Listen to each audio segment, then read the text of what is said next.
Beautiful day for football here in Miami. The Miami Dolphins and the Kansas City Chiefs in the AFC wildcard game. The second half of your doubleheader here on ABC. They are noisy. The Chiefs with an 11-5 record, second in the AFC West. The Dolphins at 12-4, second in the AFC East. Hello again, everyone. I'm Frank Gifford along with Al Michaels, Dan Deerdorf. Not Monday night, but we're delighted we are here. These two teams, we've talked to you so much already about the differences of the two teams. Both of them have developed running games, however. The Kansas City Chiefs, they love their running game with Barry Word, Christian Okoye, the two big men, and a zone-blocking, huge offensive line. They will try to run the football all day long. Meanwhile, the Miami Dolphins, I think when you talk about Miami, you have to consider the running game with Sammy Smith. When you talk to Dan Marino, he'll say, running game, we'll try that, and he kind of smiles, and you know they're going to put it in the air. And if I had to pick one way this game might go is the fact that I don't know whether Miami will be able to stop the running game of the Kansas City Chiefs. Every time they have met a strong running team, Washington, the Raiders, Buffalo, whatever, they've had a problem, Al. Frank, we've talked so much in the build-up to this game about Steve DeBerg. We haven't talked about what's really made Kansas City go offensively, especially of late. That is the great running game. Barry Word, in particular, has become their starter. He's a big story in and of himself, which we'll detail during the game. And when you get tired of tackling Barry Word, who weighs 240 pounds, they bring in Christian Okoye, who weighs 260 pounds. The Chiefs are a relatively conservative team. They have Steve DeBerg having a sensational year, and a lot of credit has to go to Carl Peterson and Marty Schottenheimer, who have really turned this franchise around. But, Dan, I think Frank touched on the key point. Miami has been beaten up in a way by teams like Washington with Viner and the Raiders with Jackson and Allen and Buffalo with Thurman Thomas. How do they handle Kansas City today? And it's those three games in particular, Al, that really stick in their craw because they lost that game simply because they lost the game at the line of scrimmage. And here come the big bad Kansas City Chiefs that slam the big backs at you, the huge offensive line, the huge defensive lines. And Miami knows that it's very simple here today. It's not going to be the golden arm of Dan Marino or maybe Mark Clayton making a big move downfield. It's going to be the offensive line and the defensive line. They must win their individual battles today if the Miami Dolphins are to be in this ballgame. And the coin toss is taking place at midfield. Joe Robbie Stadium nearly sold out. The local ABC affiliate guaranteed the purchase of the rest of the seats, WPLG here in Miami, and that guaranteed that the blackout would be lifted as the Dolphins play a postseason game in their new home for the first time ever after moving from the Orange Bowl here following the 1986 season. For Kansas City, their first trip to the playoffs since they lost to the Jets in a wild card game in 1986 by a score of 35-15. The winner of this game goes to either Buffalo or Los Angeles next week, contingent on the outcome of tomorrow's game between Houston and Cincinnati. So Dan Marino in his 8th season back in the playoffs for the first time since the Dolphins lost to New England in the AFC Championship game following the '85 campaign. And he and his offensive unit will come out onto the field after the Chiefs kick off. Nick Lowry will put it in the air for Kansas City. One break for the Chiefs is the fact that this is the late game today. This place is a lot easier for Kansas City to play in at 4 o'clock than at 1 o'clock. There was a bright sun shining here today, and you can see the sun is off the field, and so the players won't have to deal with that. It was hot. The temperature was in the low 80s, and it is a difficult move for a team to come down from the north. Even though the Chiefs have been in Florida this week, that still is not enough to get adjusted to the heat. A real break for Kansas City that this is the late game. Mark Logan on the near side. Stephon Adams flanking him. The temperature at game time is 81. The humidity is 76%. Nick Lowry, who will be going to the Pro Bowl. Lowry in his 11th year, and it may have been his best of all.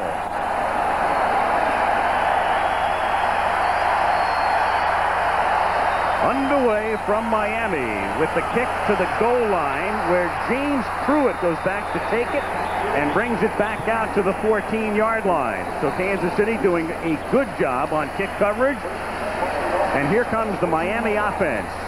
led by Dan Marino with his 21 touchdowns. It's the 8th time in 8 years he has thrown 20 or more, tying a mark held by Johnny Unitas. Sammy Smith and Tony Page, and Page is a very key man, a blocker and receiver. Duper and Clayton, the Marks brothers, the wideouts. Edmonds will be going to the Pro Bowl as an alternate. And Webb and Sims have really done a job on the left side of the line, the two rookies. First down from the 14-yard line. Sammy Smith for a gain of about 3 in his second season out of Florida. It'll be 2nd and 7. Neil Smith, no relation, makes the stop. Smith, Dan Salimua is a terrific nose tackle, and Bill Moss on the other side. Martin, Percy Snow is the #1 pick out of Michigan State. Hacken and Thomas had 20 sacks, the linebackers. The corners are great. Lewis and Ross, they'll both go to the Pro Bowl. Porter and Cherry are the safeties.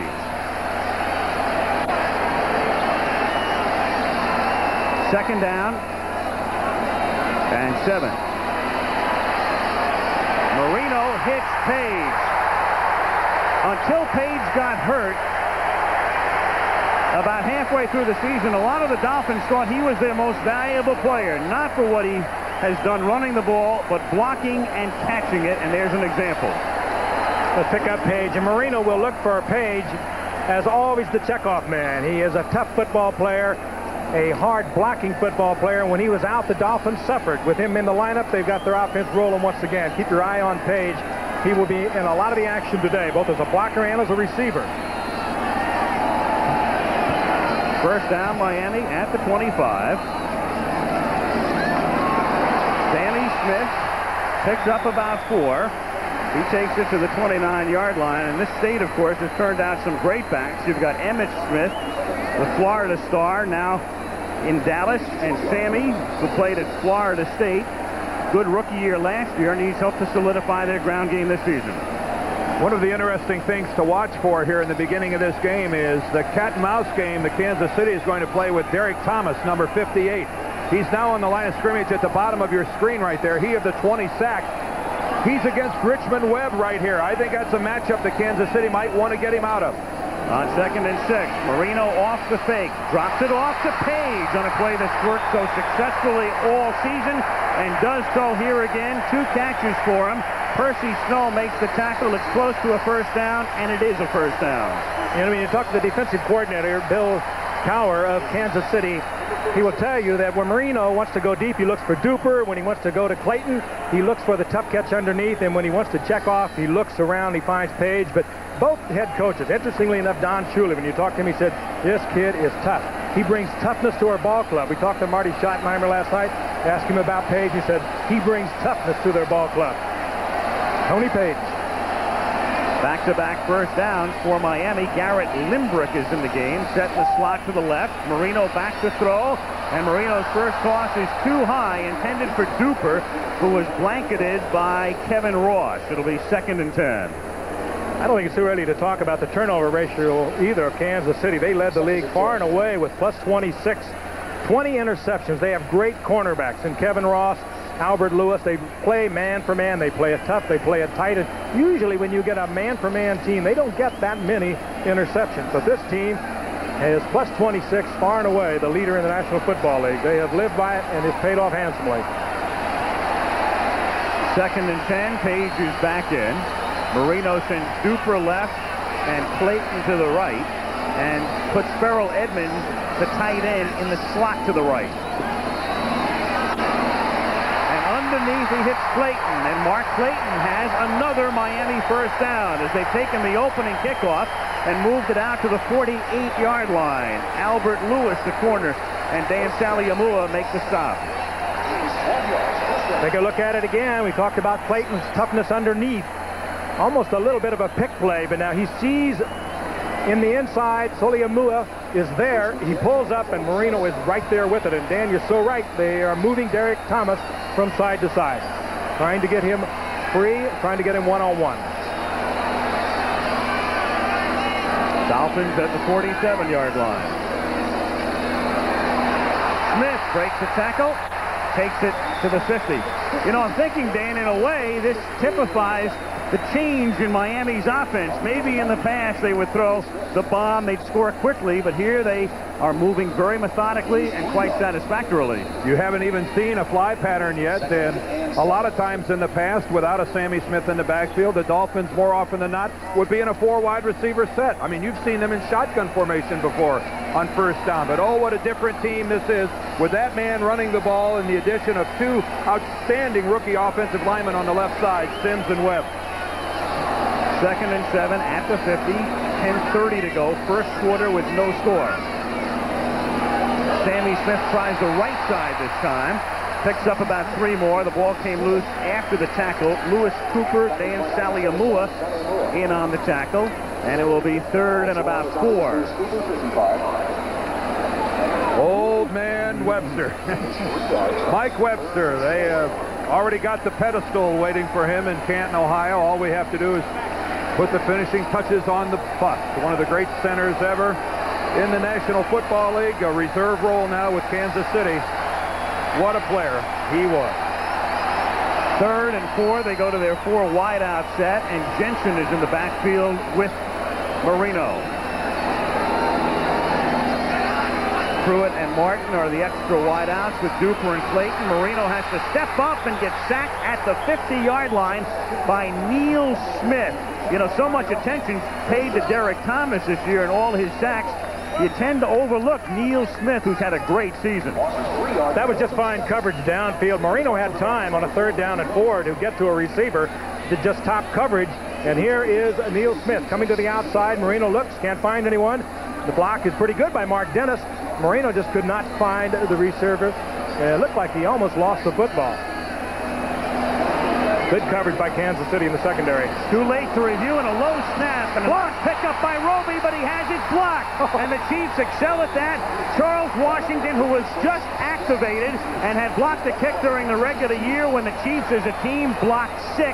This man was put on the roster only because in the last 2 weeks, 2 punts have been run back against Kansas City for touchdowns. Schottenheimer said, I need him on my special teams.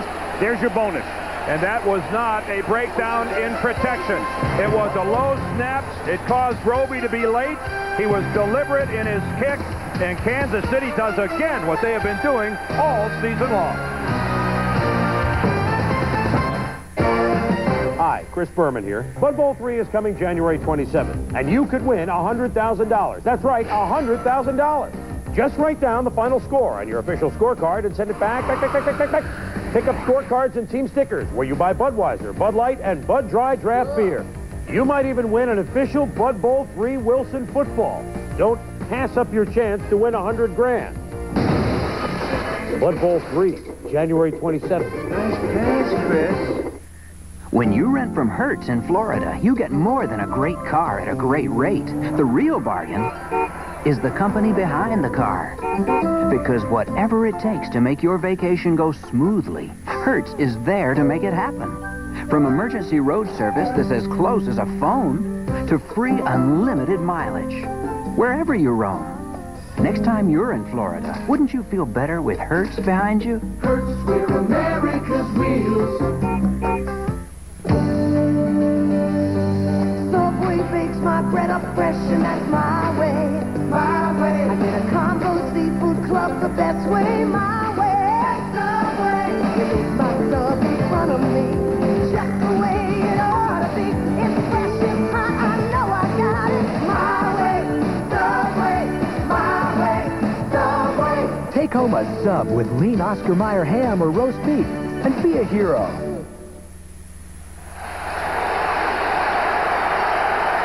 Well, the Chiefs during the regular year with their 6 blocks, one by Washington against Cleveland. Albert Lewis had 4, Porter the other. And the block kick sets them up at the 38 where Barry Word swings to the outside and goes out of bounds after a gain of 3.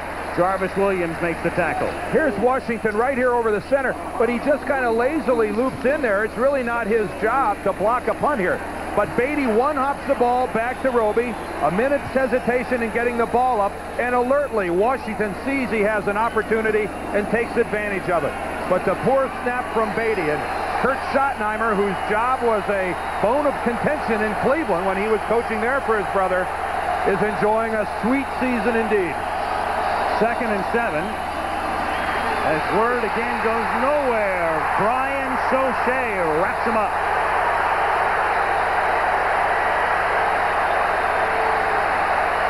Third and long as we detail the Kansas City offense. Steve DeBerg playing with that fractured finger. Incredibly, 23 touchdowns, only 4 interceptions this season. He has Barry Word with him. We'll see Okoye a lot as well. Bill Jones. McNair comes in on 3rd down. Thomas and Page, the wideouts. Hayes, the tight end.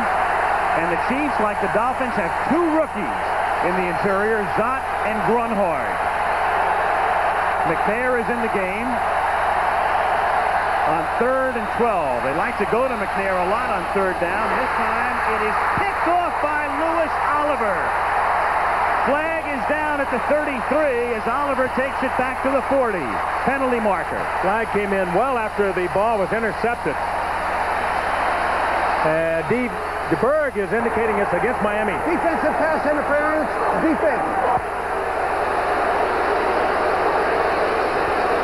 Boy, they might actually even be calling that on Lewis Oliver.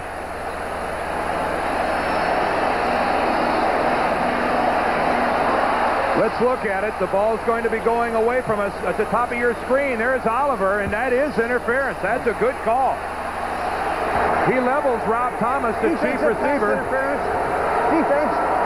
First down. Well, the crowd here at Joe Robbie Stadium is booing lustily, but I don't think there's much doubt about it when you looked at it from that angle. Oliver got there way in advance of the football and dropped the Kansas City receiver, Rob Thomas. He flattened Thomas. A couple of counts before the ball was thrown. First down, Kansas City. No score. 7:34 remaining in the opening quarter. DeBerg on 1st and 10. Throws it underneath, and it's dropped by Barry Word. That's the one thing the Kansas City running backs do not do very well. Neither Okoye nor Word really catches the ball with much effectiveness. Here's the Miami defense now. And we'll keep an eye on Sean Lee, who's been in traction, the nose tackle. That's Oglesby getting the start in the middle, the rookie, flanked by Turner and Cross, who's their sack man. Griggs, Offerdahl's terrific. Going to the Pro Bowl again. Odom came over from Indy, and the venerable Hugh Green. McKyer, the former Niner. J.B. Brown celebrating his 24th birthday. Williams and Oliver are the safeties. 2nd and 10 at the 32-yard line. Barry Word for the 29-yard line. It's going to be 3rd and 6. Hugh Green in his 10th year out of Pittsburgh. He's trying to get to the Super Bowl and trying to hook up with his old running mate at Pitt, Ricky Jackson, now playing with the Saints. He's been around that long. Kansas City really likes to go with the play action, but if you can control them on 1st and 2nd, you get them into a situation that Miami has them in now where they'll probably come out of their shotgun. There's no reason to go with play action because Miami's thinking nothing but pass. 3rd down and 6. Chiefs come up with 4 wideouts. And their 3rd down specialist, McNair, number 48. They send McNair out into the pattern. It's thrown underneath to an open Stephon Page. 1st down, takes it to the 10. Jarvis Williams makes the stop, and not often will you see a man of that caliber, Page, get that open. 19-yard pickup. Well, a little bit of action for Page to break underneath. Not a pick play per se, but it was a crossing pattern, and a couple of Dolphin defenders got all tied up in it, and Stephon Page, you're right, Al, he came free over the middle, wide open. And plenty of time to get the ball to Stephon Page by DeBerg. That's one that could have drawn a flag, that crisscrossing pattern. It's 1st and 10. They could get a 1st down without a touchdown. Barry Word just inside the 9. 5:50 remaining in the first quarter with no score. Offerdahl makes the stop, and this one pretty much beginning the way we expected it to. A lot of running and a fast and rapidly paced quarter. Let's take a look at DeBerg handing off with that wrapping. Yeah, here's the one where he makes it with his left hand. Barry Word moving to the offense's right. That necessitates the quarterback using his left hand, getting it in there. A good, clean exchange by Steve DeBerg, who tells us it's not really a problem. On 2nd and 8, DeBerg fires, and it's incomplete. He was able to drill it in between, tried to get it through to Stephon Page, and Lewis Oliver with the coverage. And a little barking going on. On third down and 8, as we look once again, the Bird looking all the way for Stephon Page, and that'll attract the defense much more quickly. And good coverage. But the 4 wide receivers come in, and also coming out of the backfield, McNair, number 48. They like to use him down in this area. In this area, as you can see, once inside the 20, the Chiefs have bogged down this year. They've gotten it into the end zone only 4 times out of 10. The league average better than half. Play clock ticks down. They get it away on 3rd and 8, and DeBerg fires into the end zone, and it's knocked down by Paul Langford, number 44. The longtime Dolphin defensive back, who's now in a reserve role, plays in the nickel and dime defense on a pass intended for Stephon Page. Actually, Langford sits in the middle as a spy. If he does not get a hand on this ball, this is a Kansas City touchdown. Look how open the receiver is in the end zone. Page is standing right there. An extremely alert play by Paul Langford, or Kansas City has a lead in this ball game. Nick Lowry comes in to kick. He's had a sensational year. 27-yard attempt. He made his last 21 during the regular season. The streak will not be extended or ended today. Postseason doesn't count along with the regular year. Doesn't matter to Lowry.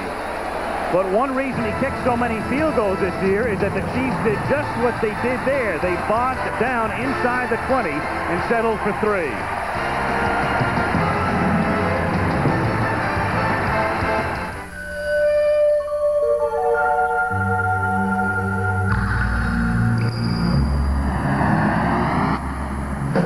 This is not what you want in a shave.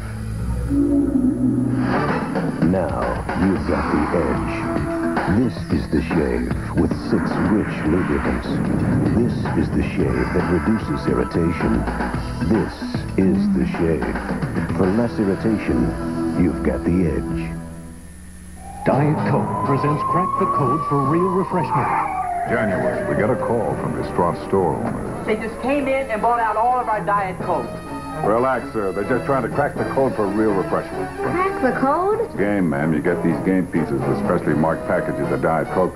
Then crack the code during the Super Bowl. There's a million prizes, even... Million? How'd you guess? Crack the Code for Real Refreshment. With 100% NutraSweet. Okay, so I paid a little more to stay in this motel. But hey, it's got this lovely pool. Why pay for a pool you can't use? Next time, hit the roof. Red Roof Inns. You know, my mom says you can get a really bad burn on a day like this. Right now, for every night you stay at a Red Roof Inn, we'll give you something very special to drive away with when you check out. A brand new Lincoln. Get $5 cash back for every night you stay through February 2nd. The world's best in the water look to make a big splash in their premier event of the year, the World Swimming and Diving Championships. Coverage begins tomorrow on ABC Sports. Back at Joe Robbie Stadium in Miami, where Kansas City, thanks to a Nick Lowry field goal, has assumed a 3-0 lead with 5:04 to go in the quarter. Pruitt and Logan are back to receive for Miami. And Lowry, who had not kicked a touchback since very early in the season, booms this one deep enough into the end zone that Miami will have to take it at the 20. Marino and the Dolphins taking over with 4:54 to go in the first quarter.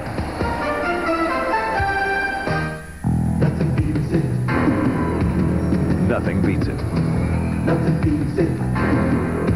The one and only. Nothing beats it. The clean, the crisp, the cold. The king of beers. Nothing beats the buzz. Nothing beats the king of beers. Nothing beats the Budweiser. Nothing beats the buzz. Now the 6 o'clock report. Washington. We can't work unless you take something for that cold. Right, Not that kind. Take contact. here all is safe. Contact is different. With 600 tidy Tide pills, contact is different. Contact lasts for 12 hours, up to 3 times longer than ordinary cold medicine, so there's a whole day's work in every contact. And now, the 11 o'clock report. There's a whole day's work in every contact. How do I know where to get my brakes done right? Come to Midas. You get a lot of value for the price, plus peace of mind, knowing the job will be done right. That's why more people come to us for brakes, knowing that nobody beats Midas. Nobody. Take a guess. How can Americans save 4.2 million gallons of gasoline a day? Slow down. And save money, too. Let's put our energy into saving it. Sunday, lover, gangster, public enemy #1. This is a hold. Twin Peaks Sherilyn Fenn and Mark Harmon as Dillinger, a world premiere movie, Sunday. Here's a reminder, the season premiere of the Pro Bowlers Tour coming your way next Saturday, 3 Eastern and Pacific, 2 Central, the $175,000 AC Delco Classic, right here on ABC. 4:54 remaining in the first quarter. The Miami Dolphins trailing Kansas City 3-0, taking over, and Marino on 1st and 10 lines up in the shotgun from the 20-yard line.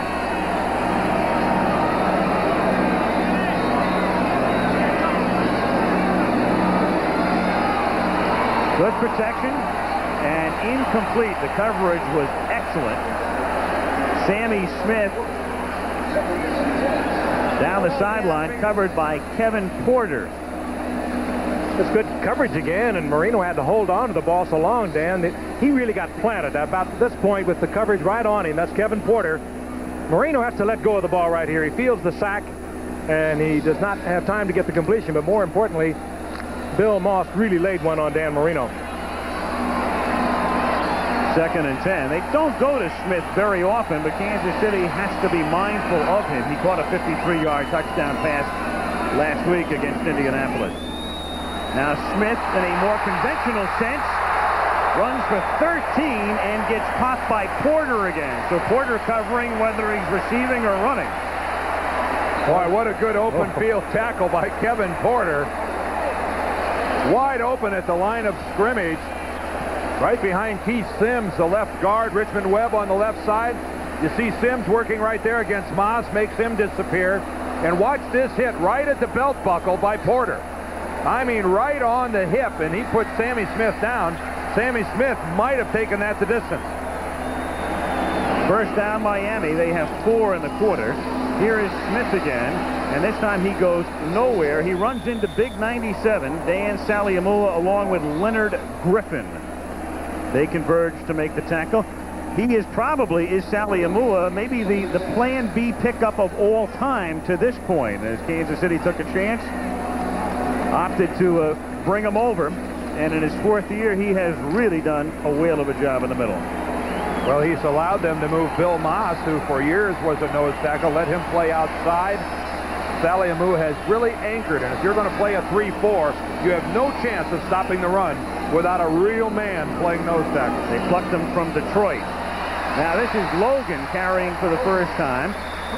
He takes it out to the 39-yard line. Saliamua and Cooper in on the tackle. Mark Logan, the former Bengal, in his 4th year out of Kentucky. Well, one of the guys to watch is this man, Derek Thomas, one of the fine draft choices of all time. You see Harry Galbraith, the right guard, came over and puts the trap first and then the hook on Thomas. When you get 20 sacks, people are going to watch your every move. And there, of course, a look at Richmond Webb, the 9th player taken in this draft, and a fine selection for Miami. Kansas City is in what they call their 6-man defensive back setup. And on 3rd and 4, it's Mark Duper making the catch, picking up the first down, and the crowd goes, Duper, Duper.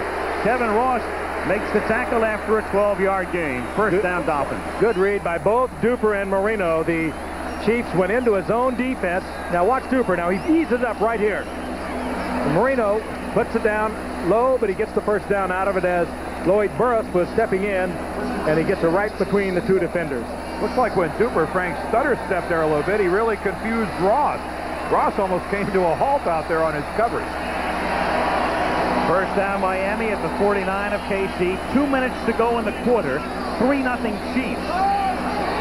Fake to Smith. Marino has to step up, and Marino goes down at midfield. There's a flag down in the secondary. Neil Smith made the tackle, but 15 yards downfield is a marker. And that's the second sack of Marino, and the second time when he's sacked that he's not even attempting to find an open receiver. Such was the coverage in the Kansas City secondary, but now we get an indication as to why. Well, Albert Lewis and Mark Clayton were in a duel on the sidelines, and it drew a late flag, I think. But Marino, again, looking great with great coverage. Number 29, defense, first down. That was deep downfield. Actually, the coverage was good enough. Let's take a look at it. One of the best man-for-man defenders in the league. Top of your screen will be number 29. And here's Neil Smith with the pressure. At this point, it is Albert Lewis and Mark Clayton in a duel that draws the flag. Yeah, they called Lewis for making contact beyond that 5-yard zone where you're allowed to make a hit. For the record, our referee is Pat Haggerty as Mark Logan picks up 8, takes it to the 37. Percy Snow makes the tackle. Mark Logan has played in a postseason game in this stadium, the only one played in this stadium, the Super Bowl 2 years ago, San Francisco and Cincinnati. He was a Bengal then. Oh, what a good run by Logan that time. That's a play that's intended to hit inside the trap. They tried to trap Bill Moss. It wasn't there, and Logan bounces it to the outside very alertly. That's just an 8-yard pickup for a running back that, if he just ran in there with his eyes closed, pounds out for 1 or 2. 2nd and 3. 50 seconds to go in the quarter. 3-0 Kansas City. Can't get out of the backfield, and Derek Thomas, who had 20 sacks with a tackle for a loss, is how that one is ruled. If you don't follow football that closely, if you tackle a runner in the backfield, it is not a sack. Playing before the home crowd, if you will. He went to South Miami High School. Now watch this. Page is trying to put the block. He got a shoulder under Page, and we talked about what a good blocker Page is, and he is that, but Derek Thomas just beat him on that play. Got low and came up under the block. 3rd down and 6.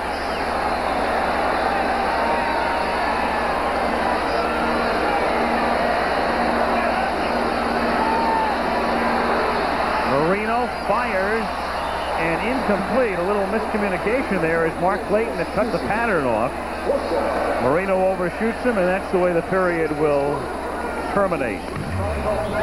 Kansas City 3, Miami nothing after 1. We'll be back with the AFC wildcard playoff game after this commercial message and a word from our ABC station.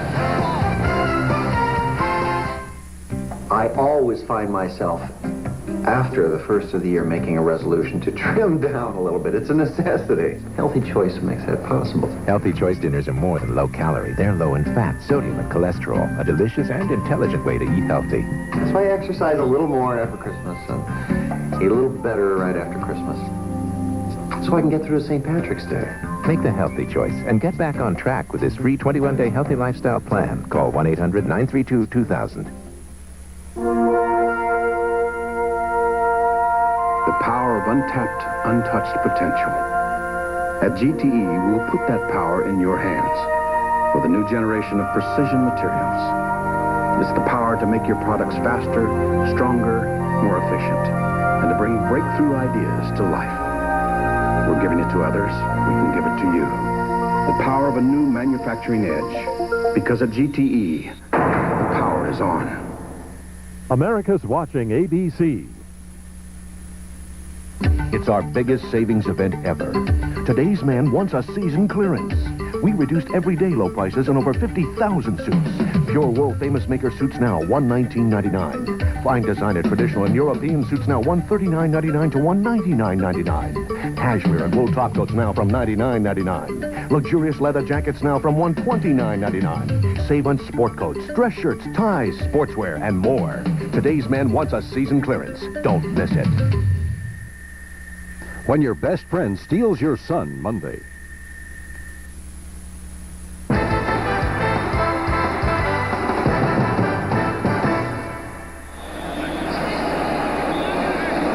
Start the second quarter in Miami. Al Michaels, Frank Gifford, Dan Dierdorf. And Miami at least will line up to attempt what would be a 57-yard field goal by Pete Stoyanovich. The blocker supreme Lewis to the outside.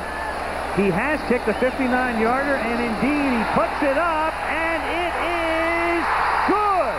Oh, yeah.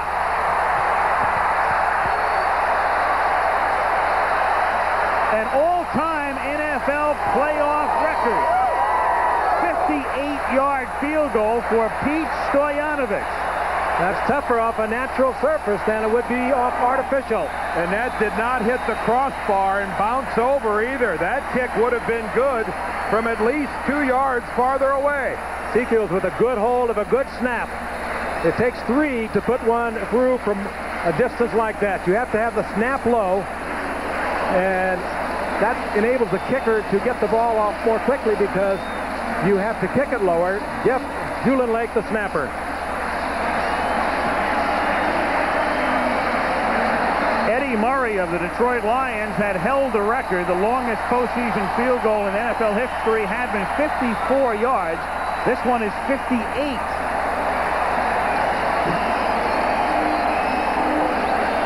Oh, I love those guys when they make them. 28 years later as a head coach, still showing the emotion. Alex Karras somewhere just said, I can't believe this. What's this game coming to? Tom Dempsey saying somewhere, oh, I wonder if this guy's going to break my record. Yeah. I remember that 59-yarder against the Jets, the Giants Stadium, and the gale wind was blowing that day.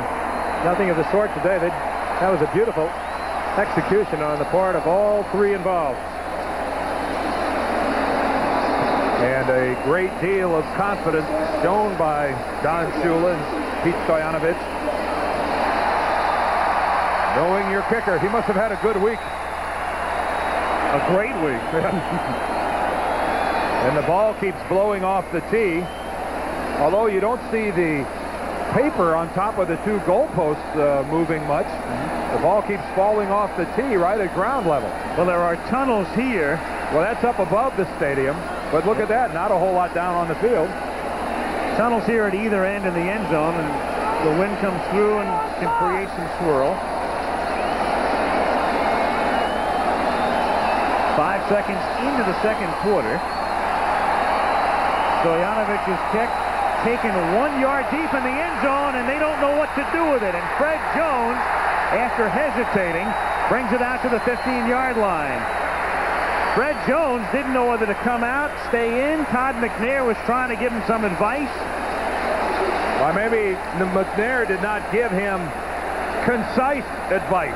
You can't have indecision back there as a return man. You're either going to go or you're not going to go right here. And he should have got the information right there. He's being told to stay in, but you're screaming at him, and now he sees that he's in trouble. Well, I take it back. Loses a full second and a half on that. I want to take it back about not getting concise advice. McNair was right there saying, stay in the end zone. And he came out anyway. And then Jones had the presence to know once he was out, hey, you got to keep going. Once you're out, you're out. You can't take it back in. DeBerg on first down. Open is Page, and Page out to the 47-yard line. A gain of 32.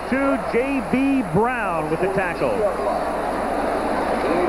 Play action once again, and Steve DeBerg is a master of this. Anyone will tell you this around the league. He hides the ball as well as anyone who's ever gone with the play action. Let's take a look at it once again. This is how you get so wide open. There's the play action. He puts that sore hand in there. It takes a pounding, but coming from the opposite side of the field, Stephon Page wide open, close to midfield. 33-yard pickup, first down at the 47-yard line. Great protection. Open over the middle is Rob Thomas. He makes the catch, and Rob Thomas has developed into a good possession receiver. 14-yard gain, and the son of a former teammate of yours, Frank. Aaron Thomas and I played with the Giants for 3 years back in the 60s. Aaron much bigger than Rob. As a matter of fact, Aaron about 6'3" and had great speed. Rob doesn't have the height nor the great speed, but he works so well under coverage. Finds the open spot, and he is tenacious. He'll fight for the football, and he comes up with another first down. First and 10, Kansas City at the Miami 38-yard line. Here's Barry Word He gets 3. 2nd and 7. You know, guys, one of the real problems with Kansas City, as we take a fabulous look here at Joe Robbie Stadium, one of the problems with Kansas City's play-action passing game as far as Miami is concerned, and we've seen some wide-open people, Frank, is the fact that Oliver and Williams, their 2 great safeties, are great run support guys, big, strong, physical guys who are going to be quick to bite on any sort of a play action. They're one of the real reasons Miami has improved dramatically on their run defense. That also translates into open receivers on a play action pass. There's the play action again. 2nd and 8. And DeBerg tried to jam it into Alfredo Roberts, the tight end. He was blanketed by Hugh Green. I'll second that, Dan. When you have safety men like the Miami Dolphins, Williams and Oliver, they love to hit, and they're going to be looking at that quarterback. If they even smell that he's going to hand it off, they're going to be up there trying to fill right behind the line of scrimmage. And nobody hides it quite like DeBerg. Let's take a look at that once again. Puts it right in there and pulls it out. The danger of that, of course, is you might bump it against the running back and lose the football, and particularly since DeBerg is almost one-handed out there. 3rd and 8 at the 35. Game tied 3-3 early in the 2nd quarter. DeBerg to the 30-yard line. Page makes the catch, but he's short of the first down and slow in the rising. Tim McKyer popped him after Page makes his 3rd catch of the game and pays for it. Page off to a good start today and had 2 terrific games last year when these 2 teams met twice. And Kansas City won both times. Gets hit by McKyer, who made a few headlines this week. He really did. There is Tim McKyer, the former 49er, who is like a lone voice in the wilderness here in Miami. Don Shula's team always seemed to characterize him more stoic than anything else. I think this might be a case where Page fell on the football. It's not a vicious hit by McKyer, but when he goes down, it looks like Stephon Page fell right onto the football, especially on his right side, on that right shoulder area. See him go down right there. See when you hit that elbow on the surface and you have the weight of the other player on top of you, it's kind of scary. The best case scenario would be he's got the wind knocked out, and the worst case would be he fell on that arm and somehow did some damage to the shoulder joint. But Tim McKyer, to get back to McKyer, what a vocal player he has been, especially this week. He has criticized the Kansas City secondary. He has criticized just about everything that has walked in a Kansas City uniform, and has kind of drawn the wrath of not only Don Shula, but Dan Marino and some of his other Miami teammates that would prefer that he maintain somewhat of a lower profile. Don Shula is not exactly a quote machine during game week. Take a look at it once again. McKyer with good coverage, covering Page all the way across the field. Now his entire weight is on Page as they both make contact on the grass. Page now is up and looks like he may be okay. We certainly hope so. Well, this is a case when you fall like this, better to fall on a very nice soft grass field like there is here at Joe Robbie Stadium than if he'd have landed on the turf at Arrowhead back in Kansas City. It's going to be 4th down and 2. And they're going to go for it. Well, Marty Schottenheimer in a situation where Lowry has been, well, as hot as it can be with 21 in a row, but maybe feeling against the wind here. It's a little bit out of Lowry's range, or what Schottenheimer would perceive to be against the wind. After looking at Stoyanovic's kick. It's a long 2, by the way. DeBerg under heat throws. It's picked off at the 11-yard line by Jarvis Williams. Well, you could say it's better than a missed field goal. Yep, same as a pooch punt. Williams should have dropped the ball. Jarvis Williams would have been a lot better off if he wouldn't have caught that. Sure, otherwise it would have come out to the line of scrimmage. He's still celebrating. I don't think he's figured that all out yet. Now you're asking the impossible. I'd have caught the ball too. That's an instinct. The Dolphins would have been better served though. 12:06 left, first half in Miami.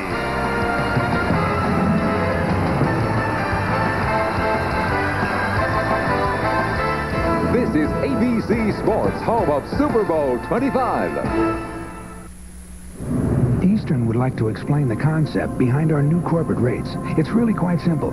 You get the same coach ticket that puts you back here on other airlines, except you sit up here in first class. So for what it costs to fly back here on them, you can fly up here on Eastern in our new first class section, which is twice the size of our old first class section. Up here for the price of back here. Only offered here. How hot can it get inside your car's engine? This hot. 570 degrees under extreme conditions. Take a leading motor oil. Take Mobil 1 and watch. Of course, Mobil 1 costs more. But under extreme conditions, when you see what can happen to conventional motor oil, it doesn't pay to play with fire. Mobil 1. Isn't your car worth the extra protection? It's called Drixoral, a powerful 12-hour cold medicine that at one time you couldn't buy without a prescription. Today, you can. 12-hour prescription-strength Drixoral. It works just as hard against colds as it always did to relieve the misery of congestion, sneezing, and runny nose. For 12 full hours of prescription-strength relief, Drixoral is all you need to know. One of these odd situations here where it's a little deceiving when you think of the wind. They're telling us down on the field, it doesn't look like there's much wind there at the top of the goalpost, but it blows in through the tunnels. My feeling is Schottenheimer saw Stojanovic kick a 58-yarder the other way. He said, I'm not going to chance Lowry kicking a 47-yard field goal in the opposite direction. They opt for a fourth down conversion, don't get it. Miami has it at the 12 first down. Marino. Taken by the tight end, Edmonds at the 20. He wrestles his way to the 23 and enough for a first down. Dan Marino giving us his version of a Randall Cunningham, rolling out, sprinting out, putting pressure on the secondary until somebody comes open, and it was the big tight end, Farrell Edmonds. He was looking deep for Clayton. Clayton well covered, and he pulled up and drilled one to Edmonds. The guy who made a great play that time was Derek Thomas, because I think Tony Page there was the intended receiver. Derek Thomas smothers him and then goes after Edmonds, and Mark Clayton, you can see, judiciously decided, I don't think I'll take on Derek Thomas. First and 10 up at the 23-yard line. Sammy Smith out to the 26. While Smith has solidified their rushing game this season, his average per carry is a rather ordinary 3.7. And we can tell you this AFC playoff game is being brought to you by Dodge for performance, quality, safety, and value. Welcome home, America. And by Bud Dry. Why ask why? Bud Dry for refreshment that's beyond question. Goodyear Blimp Spirit of Akron. Newest blimp in the Goodyear fleet, hovering above Joe Robbie Stadium in Miami. Game tied 3-3. Second down and 7. Dolphins at their own 27-yard line. Smith gains 1. Derek Thomas comes up to make the tackle with 10.5 minutes to go in the half. Smith opened the season with 159 yards against New England, and I think everyone for the next 2 or 3 weeks were thinking that Miami just had turned around and they were all of a sudden a running team, but that carried over for quite a while. But he came back at the final game last week with 108 yards against Indianapolis. Now, they can run the ball so much better than they have over the past few years. You saw the yards per carry. The Dolphins as a team averaged 3.7. The league average this year was 4.1. Third and 6 up at the 27. And it's caught by Tony Martin on a slant. First down up at the 35-yard line. Kevin Ross with the tackle. Tony Martin, he has a lot of speed on the outside. And this is breaking away from Kevin Ross, a fine cornerback. Ross, pretty good coverage on that move, but Martin and Marino teaming up for a first down. Marino puts that ball. If you're a defender, you have got to be absolutely dead perfect. And on a slant, it's almost impossible because he always has it in front of the receiver or down low, whereas the defender, you've got to interfere before you can make a deflection. First and 10, Dolphins at the 35. Play clock down to 2-1. as they snap it, and it's knocked down by Leonard Griffin, number 98. 2nd and 10.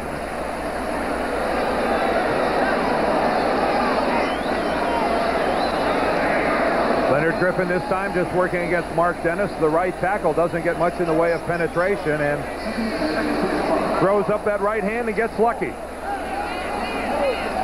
Steve DeBerg rests on the Kansas City sideline. What a courageous man.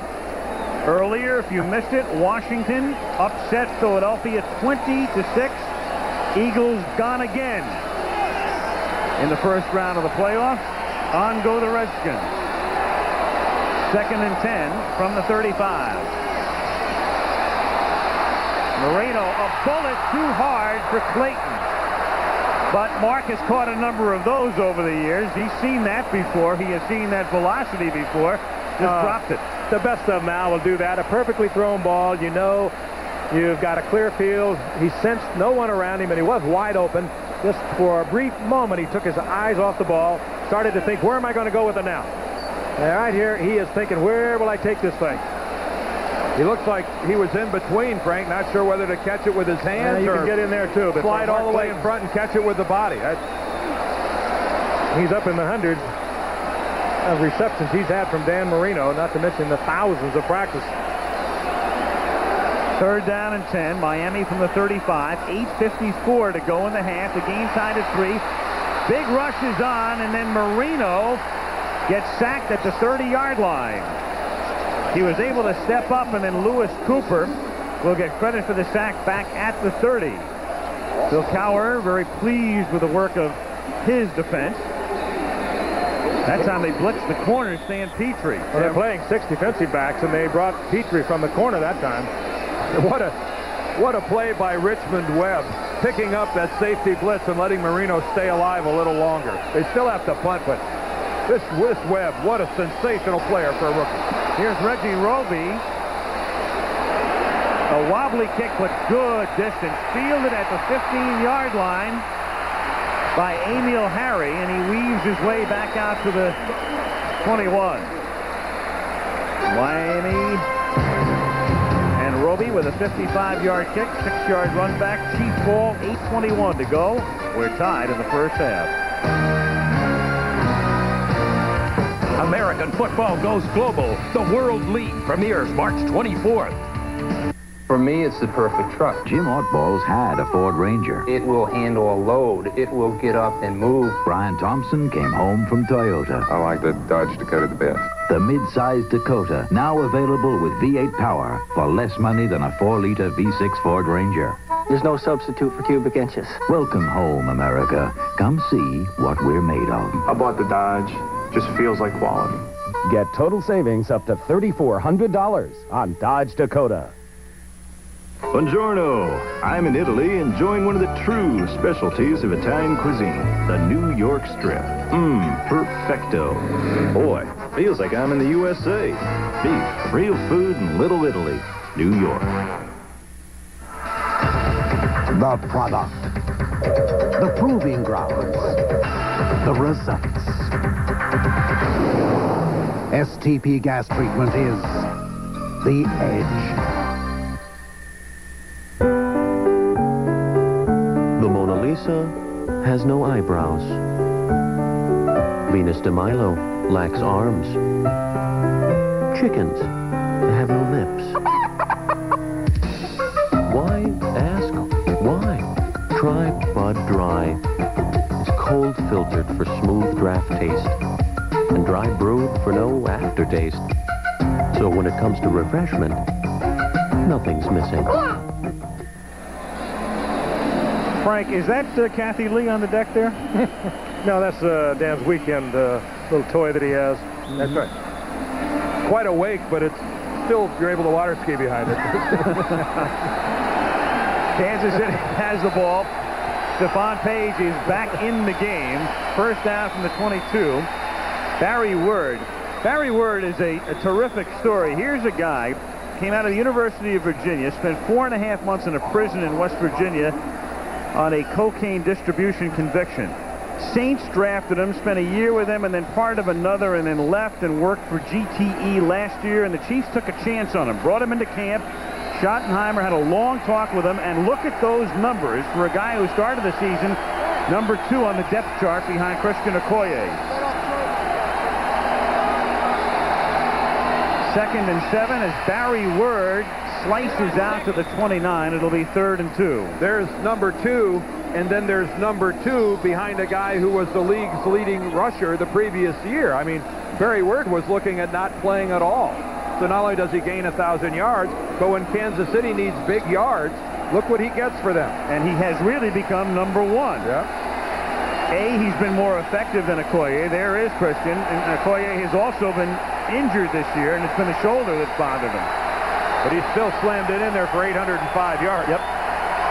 Not a bad 1-2 punch. Out of the gun on 3rd and 2 from the 29. Dolphins rush 4. Pass is too high for Page. He's covered well by McKyer. 4th down.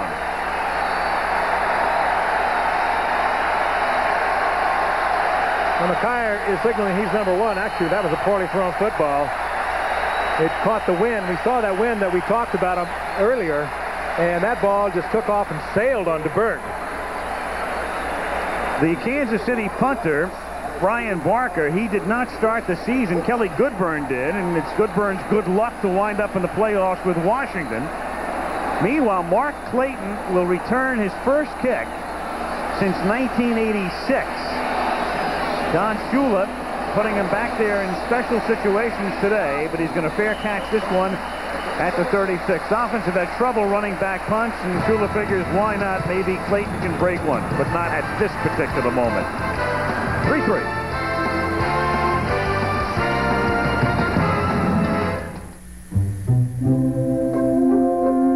The airline that brings you 10 countries across Asia and the Pacific now bridges the Atlantic to Europe. With flights to Frankfurt and to Paris. Come fly the airline that spans more than half the world. United. Come fly the friendly skies. This is Motor Trend's top 10 pick as the best American sports sedan buy. And this, the best American econo sport. And this, the best American minivan. All of which have one thing in common, the name Dodge. Dodge Spirit RT, Shadow ES Turbo, and Caravan. Joined by yet a 4th top 10 selection, the 300 horsepower Dodge Stealth RT Twin Turbo. Welcome home, America, to the winner's circle. Hey, did you stop using your medicated shampoo? Not with my dandruff. But your hair feels so nice. I didn't think your shampoo could do that. Really? Used to be, treating persistent dandruff could leave you with medicated hair. Introducing new intensive treatment. It helps protect your hair while it gives you the most effective medicine available without a prescription. Honey, let's not talk about my dandruff problem, okay? What problem? New Head & Shoulders intensive treatment. Tough on dandruff without medicated hair. 1990's big winners on the PGA and Senior Tours teed up in the first event of the new year, the Infinity Tournament of Champions, tomorrow on ABC Sports. So a reminder tomorrow, the World Swimming and Diving Championships from Perth, Australia coming your way at 1 Eastern, 12 Central and Pacific, and also the Infinity Tournament of Champions at 3 Eastern, 2 Central and Pacific right here tomorrow.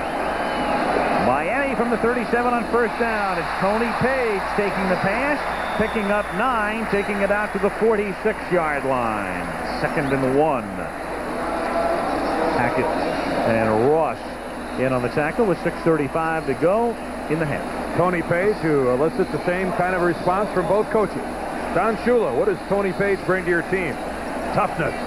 Marty Schottenheimer, what do you think about Tony Page? He brings toughness to that team. When you impress both the head coaches that way, it must be true. Dan Marino, the new Marino, 7 of 12. It's a good percentage, but 66 yards.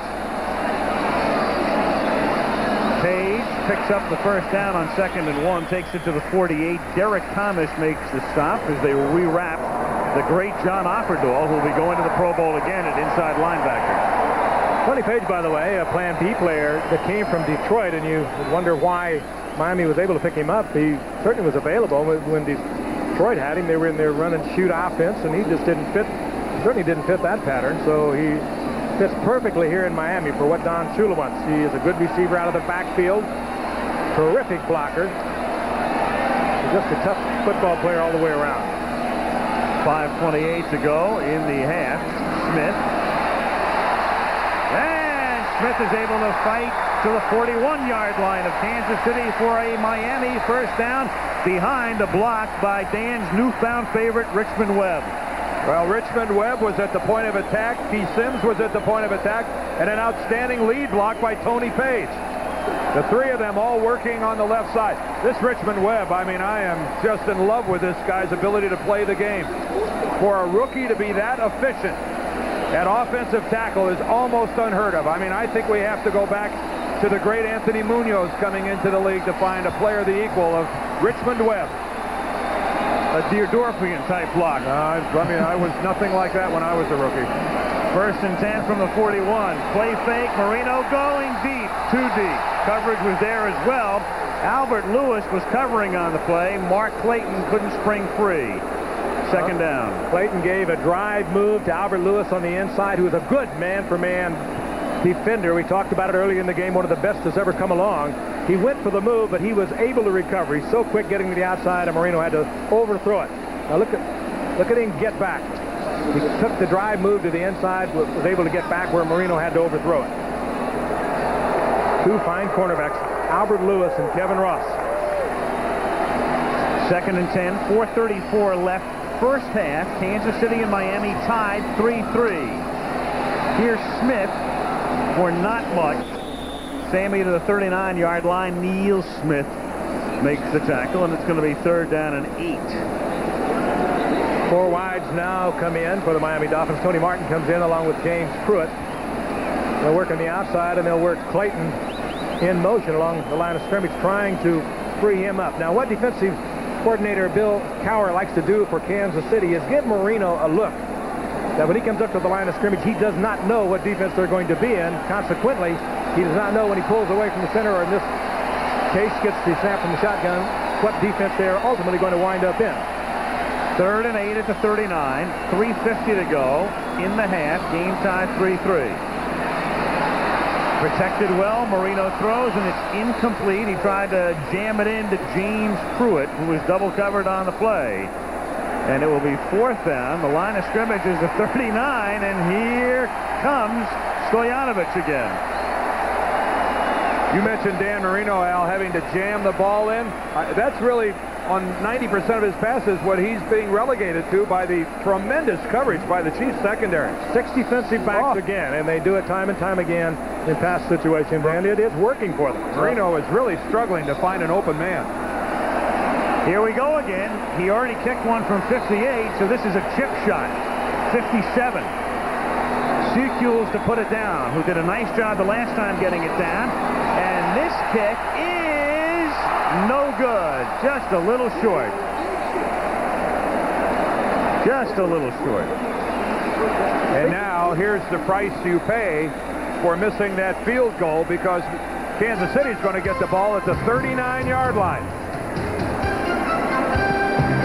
3:36 remaining in the half. Ooh, so close. Turn Tuesday. Where are you going? Somewhere else. Obviously, Miami with tremendous edge in time of possession. Kansas City unable to do what they want to do, and that is run the football. And take a look at the slip now on the long field goal attempt by Stoyanovich. Seam slip right there, the dirt fly up. Still almost made it. Christian Okoye's first carry of the game is a memorable one as he takes it to the 45-yard line of the Dolphins. A 16-yard gallop for the Nigerian Nightmare. Christian missed 2 of the last 3 games. But last week, a game against the Bears, he came in and gained over 100 yards, and he was running more like the Christian Okoye of last week against the Bears than he had all year long. And Barry Word had just about replaced him, certainly did as a starter. but he looked good last week against the Bears, and that's a fine sprint there. Well, Word had carried for only 12 yards on 7 carries. Okoye picks up 16 there and 3 here.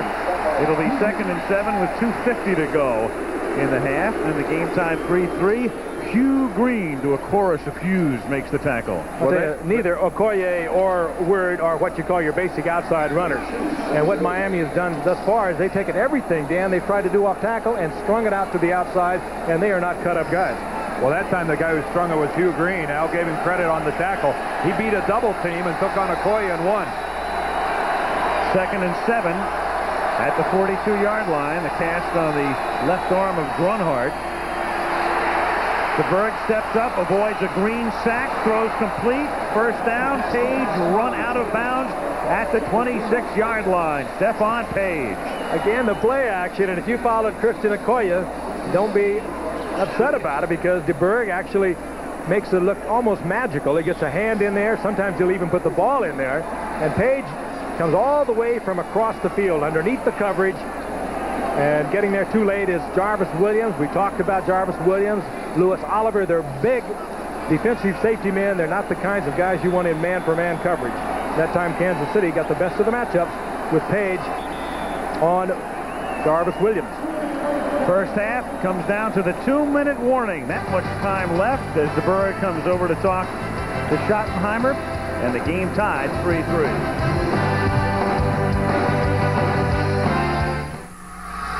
Chrysler announces the Golden Advantage. Cash back of $500 or $1,000. Wide World of Sports, January 19th.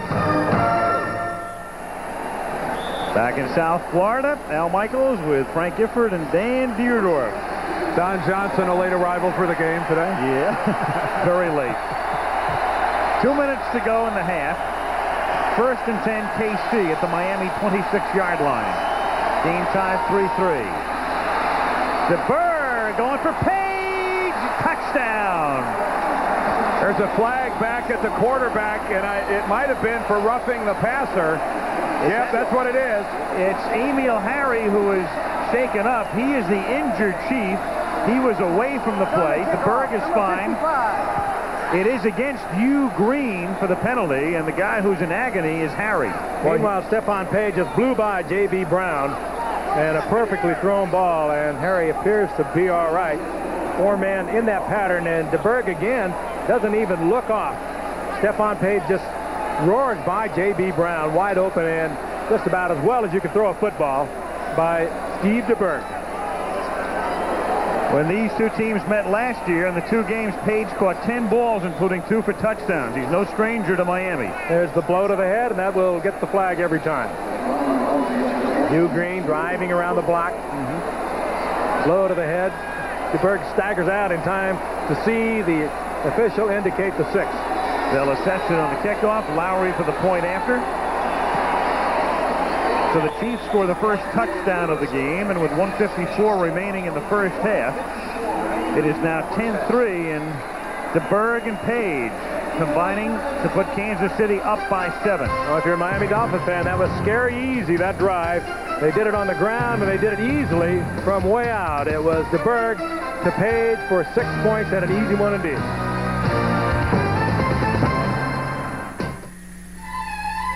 This good boy shares what he has with the rest of his class.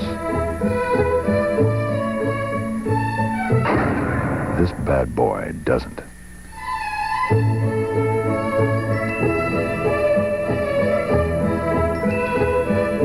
There's only one Jeep Cherokee Sport. The Golden Advantage offers you an additional $1,000 cash back on Cherokee. How can Mama they think everything is fine? She's holding his hand instead of mine. What do you think? You can try. Mister, you won't get very far. And anyway, who do you Say, think Matt, you are? You want to go with us? Okay. Sorry if you had plans for tonight, but I'm not letting Mama out of my sight. Hey, Cap!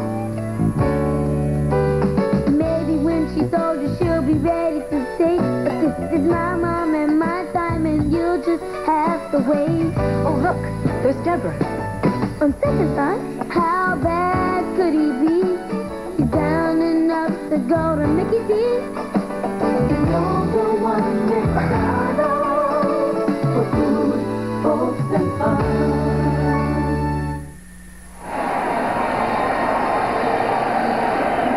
Goodyear's newest blimp, the Spirit of Akron, replacing the old Enterprise, hovering above Joe Robbie Stadium here in Miami in the late afternoon, 80-degree day.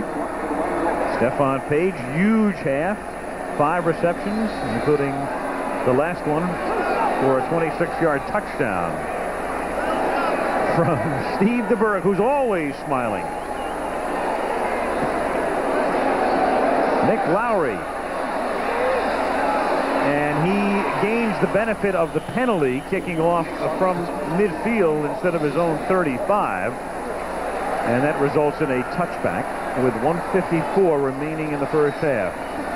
Tonight, America's watching ABC for an all-new episode of The Young Riders, followed by an all-time movie classic. Bill Murray and Dan Aykroyd headline the cast in Ghostbusters. After The Young Riders, tonight on ABC.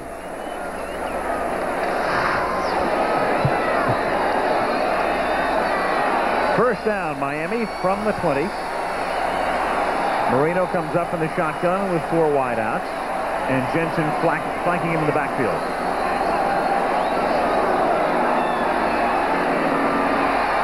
Caught and then dropped, incomplete. Clayton couldn't hold it up at the 27. Burris covers, 2nd and 10. Burris, one of those additional backs in, as once again Kansas City has kind of bewildered the Miami offense, but there's 6 defensive backs. Been very effective. Good job by Burris of attacking the football. Watch the way he's going to go after the ball. Now there the ball comes into Clayton. Watch the right hand come in and knock the ball right out. Before Clayton could get the 2nd foot down and make it a legal catch, Lloyd Burris gets there and knocks the ball away. That was intentional, going directly for the football. 2nd and 10 from the 20. Marino a subpar 7 of 15 for 66 yards. Zooms one incomplete. Too deep, intended for Mark Duper. 3rd and 10. And this defense thus far that the Kansas City Chiefs have put on the field with the 6 defensive backs has really got the Miami offense puzzled. They have had success in the middle of it.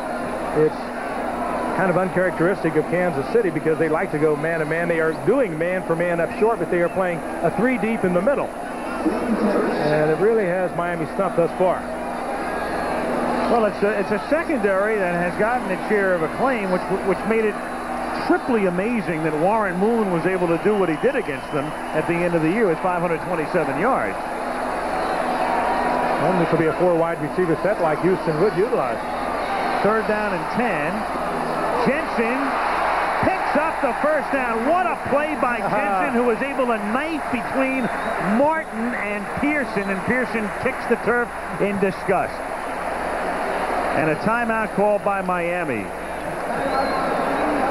Jim Jensen knowing exactly how far he had to get for the first down. The last 7 yards were all his. 1:32 to go in the half. 10-3 KC.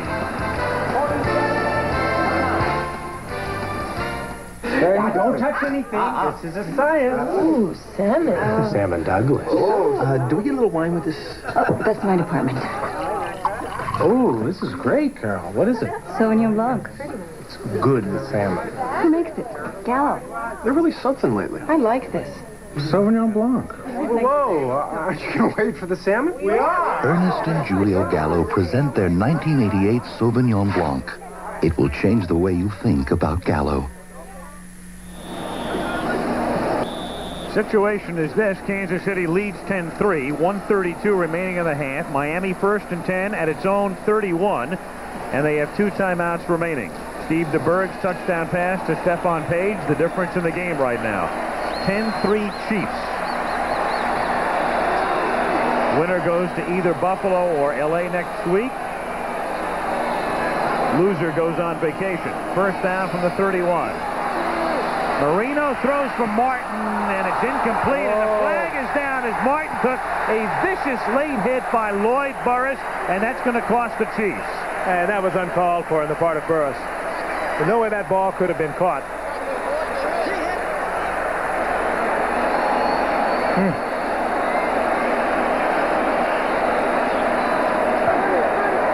We had a personal foul on number 24, defense. Well, actually, it's on number 34 defense, not 24. And really, I think what drew the flag was going to the head. Watch the right hand to the side of the helmet. That's what draws the flag. Well, actually, Burris was coming in. His timing was okay. He can't pull up once he reaches a certain point, but that was an intentional shot to the side of Tony Martin's head. Well, that'll draw it every time. It really hurts Kansas City. It makes it 1st and 10 up at the 46 to the chagrin of Schottenheimer with 1:26 to play in the half. Earlier today, Washington advancing. Philadelphia drops out of the playoff picture. 20-6 the final at Veterans Stadium. Here, 10-3 Kansas City. Flag thrown at the line of scrimmage. Underneath, it's Clayton. Clayton has a first down. He is stopped at the 40, but somebody had lined up off. It might have been Derek Thomas who came across the line for KC. Boy, this is a good look at Miami getting lots of yardage without moving a whole lot, especially on the clock. They're not taking a great deal of time off the clock. Pat Haggerty. Offside, defensive end. That was Derek Thomas, number 58, was the guy who was across the line of scrimmage. Bill Carr, the defensive coordinator, having words on the sideline with linebacker Chris Martin. There is Derek Thomas, that time again working against Richmond Webb. Didn't get much of anything, and Mark Clayton is being helped off the field here, coming up onto the Miami sideline.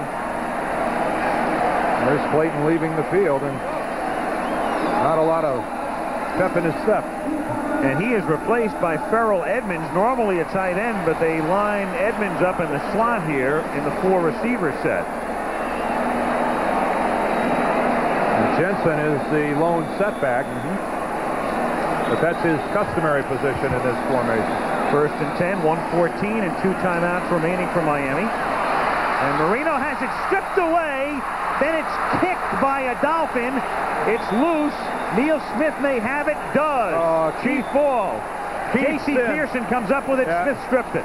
And Keith Sims, the left guard of the Dolphins, was going to be a hero, was going to pick the ball up and run with it instead of just falling on it, which is what he should have done. So right. When in ever any doubt, you cover the football, and that time Sims tried to pick it up and run with it. Kick to the head, and Kansas City came up with it. Now watch, moving in from the left side, there is Neil Smith, and again, that's an intentional hatchet job on the right arm of Dan Marino. Alert play by Neil Smith. Let's go to the coverage once again in the secondary of the Kansas City Chiefs, however. Marino had the ball up, ready to fire, couldn't find the open receiver, pulled it down, gets the strip by Smith, and there's the City takes over. Yeah, and there was Sims, rather than falling on it, trying to pick it up, and he kicks it. From the gun, it's an inside handoff to McNair. Todd McNair, his first carry, nets 8 to the 46. It's going to be 2nd and 2. Chiefs have all of their timeouts left. And the clock has stopped momentarily. Kansas City, though, has not taken a timeout. Now they wind it again. 50 seconds. 2nd and 2. Underneath, that's McNair. He has a first down at the Dolphin 47, and now they stop the clock. 41 seconds remaining. We've got an injured Chief down at the 44-yard line, and that is Rob Thomas, the wide receiver, who is hurt.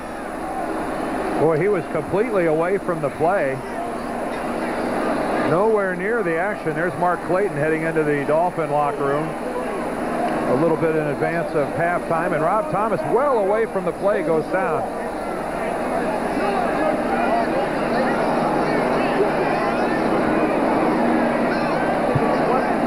Thomas today, 1 catch for 15 yards. As our Kansas City-Denver game, you might recall, Al and Dan. It was Rob Thomas who took a terrific shot and suffered a concussion in that game, and we were worried about his welfare then. We are again. It was also the night in Denver. Denver won the game at the gun on a field goal by Treadwell, but Stephon Page had a tremendous night with 10 catches for over 200 yards. He's had himself a pretty good first half here. They're flexing the left knee of Rob Thomas. Meanwhile, Moreno exhibiting what has been a very frustrating first half for Miami's offense. What has happened is Kansas City has taken that away from Moreno and the Miami offense, and I know they're going to go to the drawing board at halftime because they're seeing a very unusual defense employing 6 defensive backs, using a lot of zone on the outside men, Clayton and Duper, and then or rather a lot of man-for-man on the outside against Clayton and Duper, and then picking him up deep with a 3-man zone. When play resumes, it'll be 1st and 10 at the 47. Coming up at the half, highlights of the Redskin win over Philadelphia 20-6, and we'll take a look at highlights of this one. As far as the future is concerned for the winner of this game, it's as simple as this. In the Houston-Cincinnati game tomorrow, if Cincinnati wins the game, they would go to Los Angeles. The winner of this game would go to Buffalo. But if Houston wins tomorrow, the Oilers go to Buffalo. Winner here goes to the Coliseum to face L.A. Thomas getting up. Same thing in the NFC. If New Orleans beats Chicago tomorrow, then they go to San Francisco, and Washington goes to New York. But if the Bears win tomorrow, they go to New York, and the Redskins go to San Francisco. Rob seems to be favoring his left knee, but again, as Dan mentioned, he was way away from the action. Yeah, here he is right here. You're going to watch him run down, plant his foot as he makes a cut to the outside, and when he makes that cut to the outside, you're going to see where he goes down. Right here's the cut, and you can see right there is where he somehow flexes that knee, and Rob Thomas falls to the turf. So, well away from the action, just making a simple cut to the outside, and it looks like the knee of Rob Thomas just gave way. 41 seconds remaining in the half. Chiefs 10, Dolphins 3. Kansas City with 2 timeouts left. 1st and 10 at the 47. Fred Jones comes in to replace Thomas. There's Jones, number 80, bottom of your screen.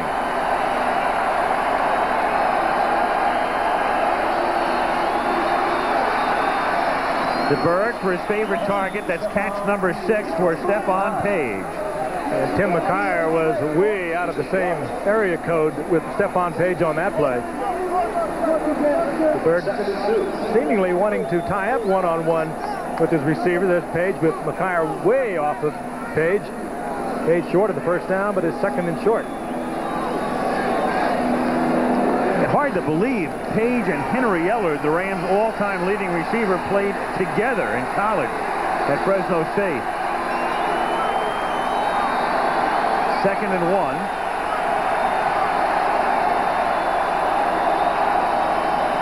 They keep it on the ground. This is McNair going nowhere. And a timeout is called by Kansas City on sort of an odd call here on a 2nd and short with 26 seconds. That was changed at the line of scrimmage. You saw DeBerg shouting the change along the line of scrimmage to outside receivers, and he saw something defensively. He thought, well, that he could get away with that draw, and he loses yardage on it. KC leads by 7. What does it mean when you lead at the half? Well, it means a lot in recent times. Teams with the halftime lead in the NFL postseason play have won 23 of the last 24 games. That's a remarkable number. I mean, that is remarkable. Yeah, it's 23 out of 24, and that even includes the Philadelphia-Washington game that transpired earlier this afternoon, as Buddy Ryan, I imagine, will be a big story in Philadelphia. His playoff record now extended to 0-3, and much speculation concerning Norman Brayman, the owner of the Eagles, and his contract negotiations with Buddy Ryan. Ryan has consistently said it's his choice, his decision. We shall see. 3rd down, 3 from the 41. DeBerg throws. McNair, great tackle is made there by Kerry Glenn. Does he have the first down? Clock keeps running. Remember, they only have one timeout left, and they are forced to use it here. It came close to a measurement, but it is significantly short of the first down. Now, remember earlier, Schottenheimer chose not to have Lowry kick a long field goal in this direction. This is 55 yards. Now, Nick he's had a sensational year and a wonderful career, but at this point in his career, this is a little out of his range. You know, they only let him try 150-yarder this season, 52 yards, and he missed that. Let's take a look. You see the first down marker. You see the effort put on by McNair. Good tackle, and he comes up short. And they were also forced now to use their last timeout.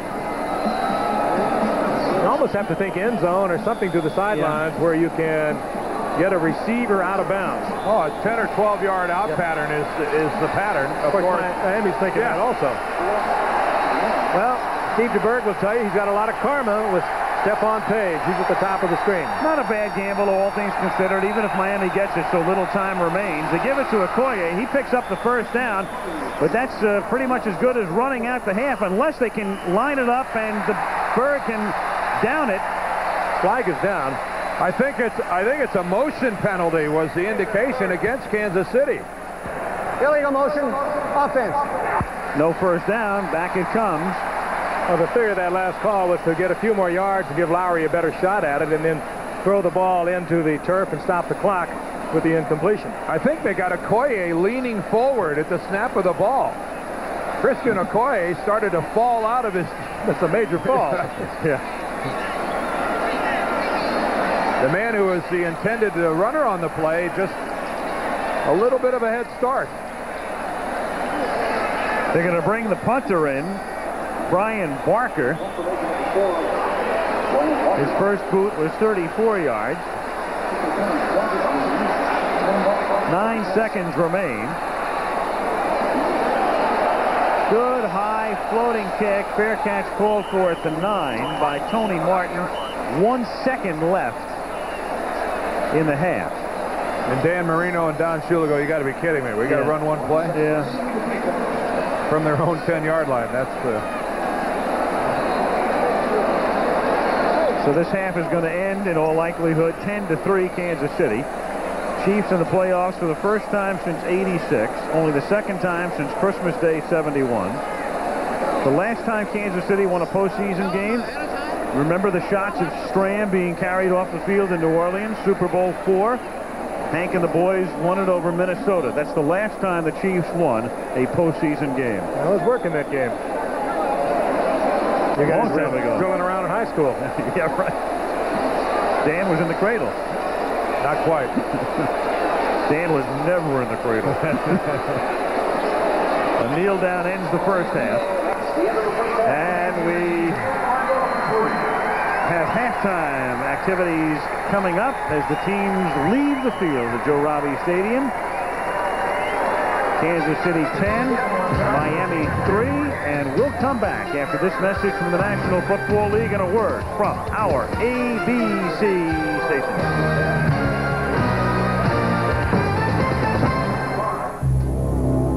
Going face-to-face with Ronnie Lott is easier than facing life without an education.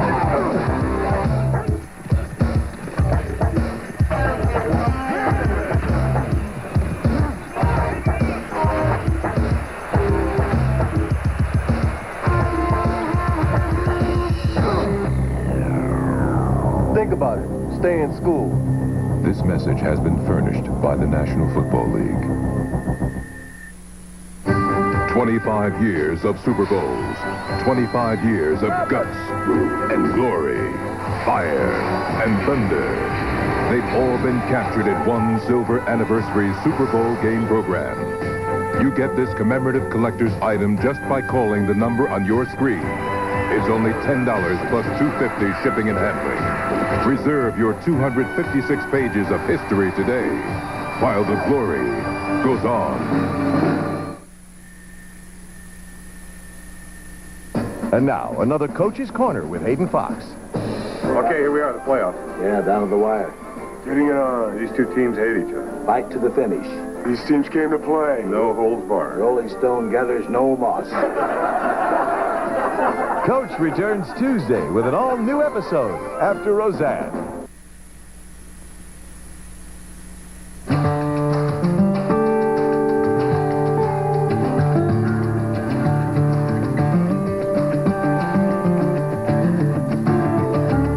Lexus LS400 is equipped with a very sophisticated suspension system, which makes it seem like it's riding on rails, even when it's not.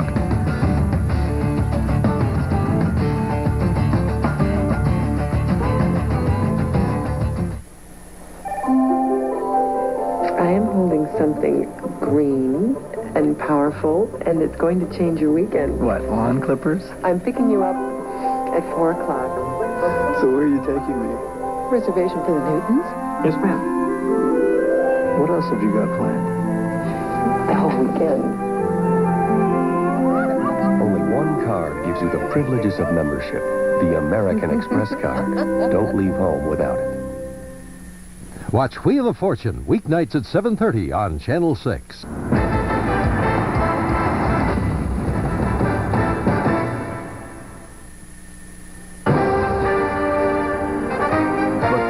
Halftime Report.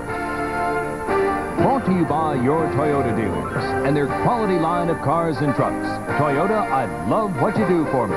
Here now, Frank Gifford. We're at halftime in Miami. The AFC wild card game between Kansas City and Miami, and Kansas City leads at the halftime 10-3. And if you were with us earlier, you know that Washington eliminated Philadelphia from the playoffs. That score 20-6. Brent Musburger and Dick Vermeil were there. Let's go to Philadelphia now and Brent Musburger. In Philadelphia earlier today, Washington advanced, eliminating the Eagles 20-6. With Dick Vermeil and Lynn Swan, I'm Brent Musburger. Moment of controversy late in the first half. Let's go right to it. Pass play to Ernest Biner of the Redskins. On the field, this was ruled a fumble and a subsequent 84-yard touchdown by Ben Smith. However, instant replay correctly overturned it. The ground cannot cause a fumble. And I know, Dick, that you wanted to give high praise to the Washington Redskins' offensive brain trust in this game. Well, I think the offensive coaches came up with a formation combination that caused the Eagles some real problems. A tight passing formation, three receivers to one side. They got big plays out of it, and it really loosened up the defense. And the Redskin defense forced Buddy Ryan to bench Randall Cunningham for a series. Now, for more on that controversy, let's go down to Lynn Swan. In the post-game press conference, Buddy Ryan said in X's and O's that the team didn't hit and didn't tackle. When asked about his position or the future of his position as head coach of the Eagles, he said he planned to be back at work tomorrow, just like always, going over Plan B free agents. On the way out, he stopped and talked to Randall Cunningham, who was obviously upset about being pulled from the game. I had a chance to talk to Randall, and this is what he said. Well, you know, Richie said we're going to try him for a series, but it was like Buddy didn't come up to me and say anything, so... You know, when Jim ran in the game, I was like, what's the deal here, you know? Why am I getting pulled out? And, you know, it's just kind of a tough situation for me to think about. Dick, your feeling about Randall coming out? Well, that really surprised me. I would have never done it, not that I'm right. He is the leader. He's the spark. And I think when he went out, they actually lost a little mentally. All right, so the Redskins advanced. Eagles are out. And now let's send you back to Miami, and here's Frank Gifford. Thank you, Brent. And it's a beautiful sight, the sun going down here in Miami, and it's looking good for Kansas City at the moment here at halftime. And we'll be returning to take a look at the halftime highlights here at Joe Robbie Stadium in just a moment. So stay with us right here on ABC. We'll be back with Kansas City and Miami.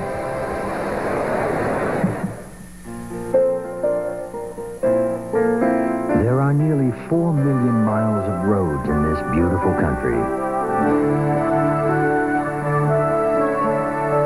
But only half of them are paved. The Toyota 4Runner. Where you go is your concern. Getting you back is ours. I love what you do for me, Toyota. There are few precious things in this world that just keep getting better with age. Since 1961, only one show has spanned the globe, bringing you the excitement and variety of the greatest events in sport, from the thrill of victory to the agony of defeat. Whoa, Oh, baby. Now in 1991, an incomparable lineup of events await. A schedule so strong that after 30 years and 23 Emmy Awards, ABC's Wide World of Sports is out to prove you ain't seen nothing yet. Kansas City leads Miami 10-3 at halftime. Low-scoring game. Only one touchdown in the first half. Not quite what we expected. But again, it's the kind of game that is electrifying in the sense you get a feeling that something might happen at almost any moment. Why don't we go back and take a look at the scoring that we did have? First of all, the one that we didn't get, the set up Lowry 57-yard field goal. 10-3 could have been more because Kansas City was driving here, and you'll see Steve DeBerg throwing into the end zone, and Paul Lankford will come into the picture, number 44, and break it up at the very last moment. There he was, breaking it up, intended for Stephon Page, who had a big half to begin with in any event. And Lowry's field goal made it 3-0, and then Stoyanovich kicks this 58-yard field goal, 4 yards further than any field goal in NFL postseason history, eclipsing the mark once held by Eddie Murray.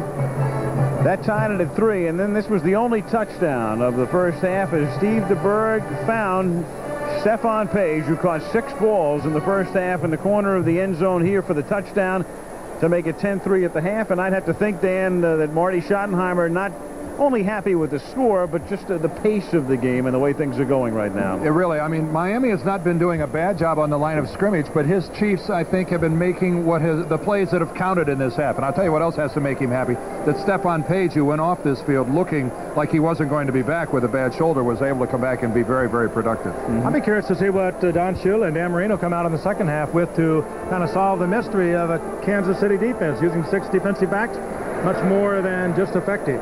It's been very effective. Well, we'll be back with second half action in a moment. Kansas City over Miami at halftime.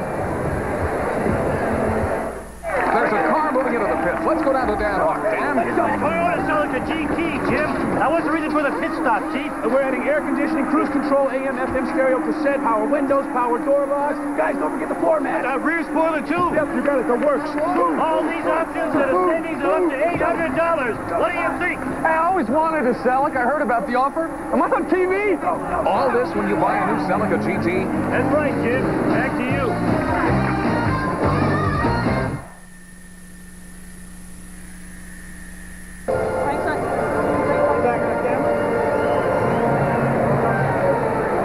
Stadium, 73,000 looking on. We're at halftime with Kansas City leading Miami at 10-3. Halftime activities are winding down here in Miami. Goodyear blimp hovering high above, and we'll be coming back to Joe Robbie Stadium in just a moment. The Toyota Halftime Report has been brought to you by your Toyota dealers and their quality line of cars and trucks. Toyota, I love what you do for me. We'll be back with the second half after this from our ABC stations. Monday. I missed you. An old flame rekindles. A hot-headed husband flares up. You're in over your head, high school sweetheart. And MacGyver could be toast. Then, Dylan is our only hope. your next-door neighbors could be leading a double life. Dylan and Kate Delamico are American secret agents in a world of high-stakes espionage. Tony Dennison, Linda Pearl, John Rhys Davies. Undercover, Monday. Now over here, we're going to put that computer. You don't want it over there? I don't know. When the moment comes to build your dreams, no card's better than Gold MasterCard. This corner's for your weight machine. With more buying power at nearly 3 times more places than American Express. This wall's for your trophies. No pressure, though. Yeah. Gold MasterCard, piece by piece, the best gold card to master the moment. Now this is a baseball. The 7-Eleven Bowl Bash. He takes it 2 yards deep in the end zone, and he's bringing it out to the 30. Shakes off a tackle.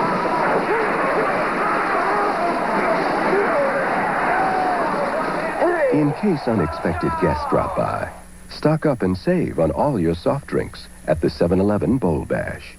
Talk about question number 1. Football.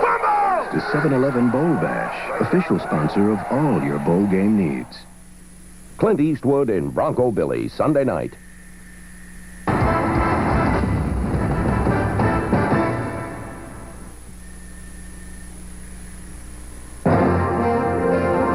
AFC Wild Card Playoff. Kansas City versus Miami. Brought to you by Buick, the new symbol for quality in America. And by Miller Lite, the only beer that has your tickets to Super Bowl 25.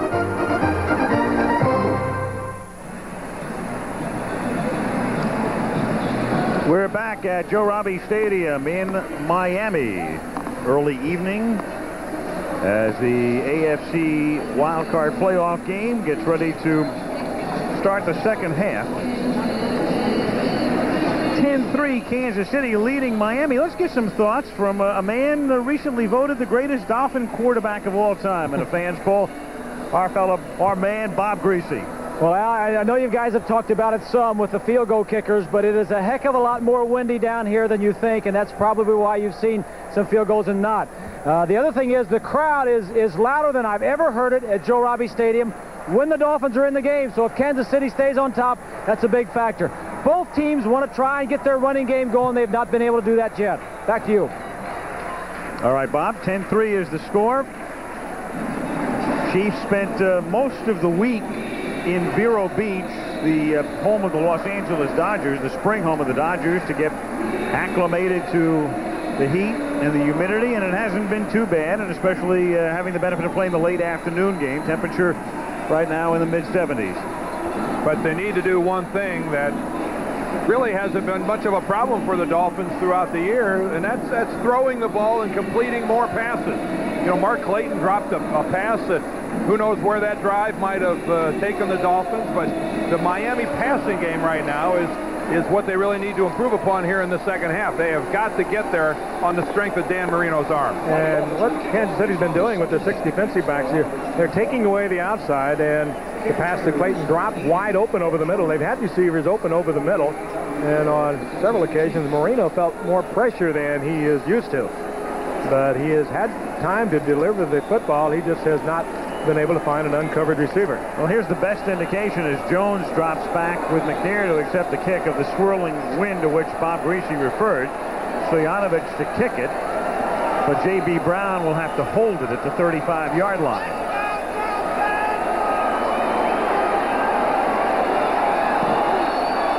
Second half begins. Good deep kick. Jones for the touchback. Kansas City at the 20, and Kansas City will have a shorter deck here in the second half because we saw Rob Thomas, the wideout, leave, and it's a knee sprain, and he is done for the day.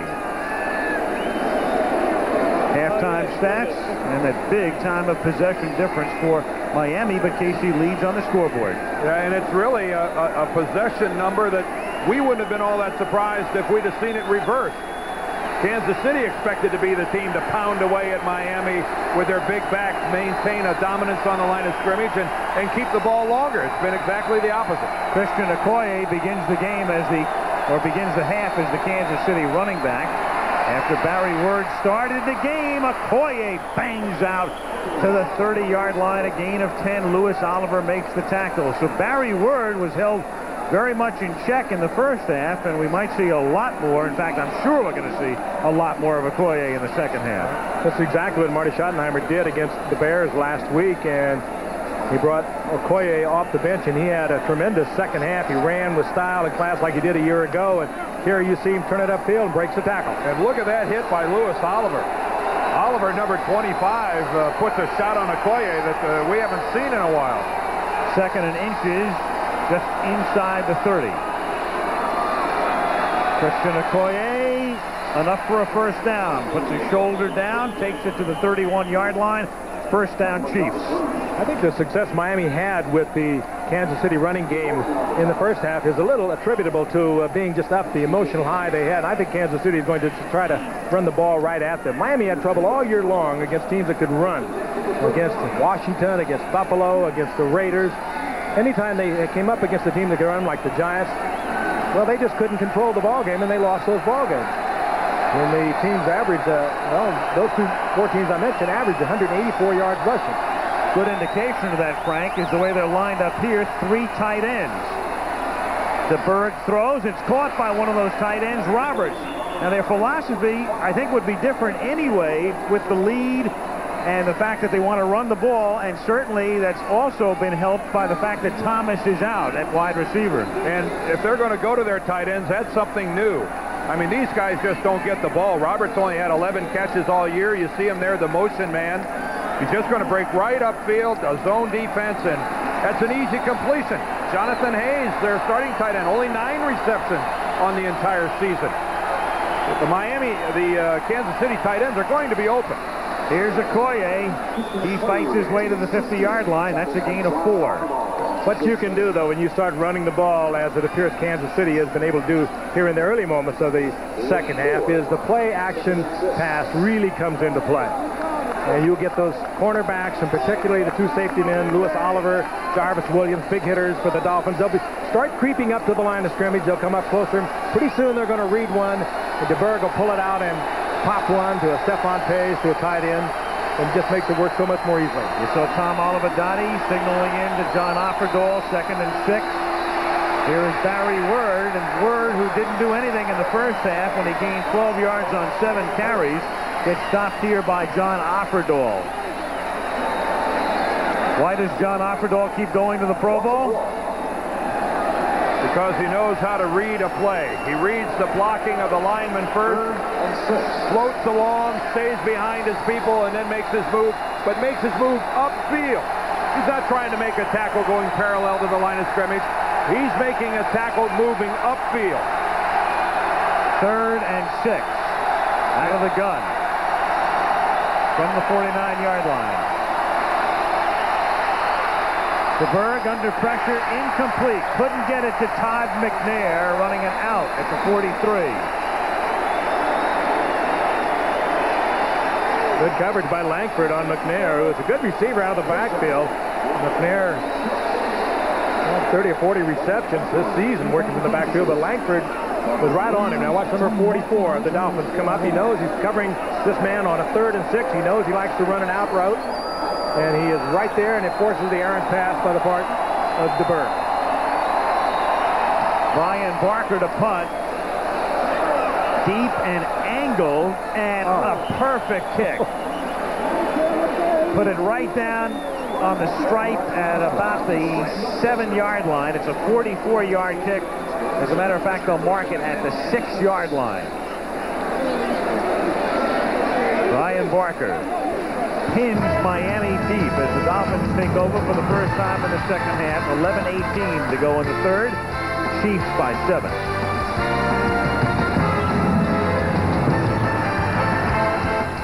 This is ABC Sports, home of Super Bowl 25.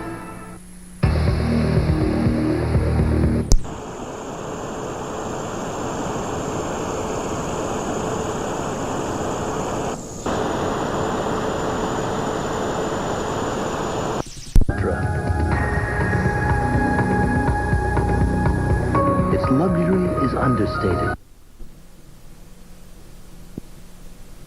From Buick, the new symbol for quality in America and beyond. Did you know it's tough getting business people to agree on what's best? Yet business people do agree. Nobody beats AT&T when it comes to long-distance service. In an independent poll where users rated their carriers, AT&T was unsurpassed in the best technology and best service categories and was voted #1 in overall satisfaction. So now that we've agreed on AT&T, it's back to business as usual. Quality, another AT&T advantage.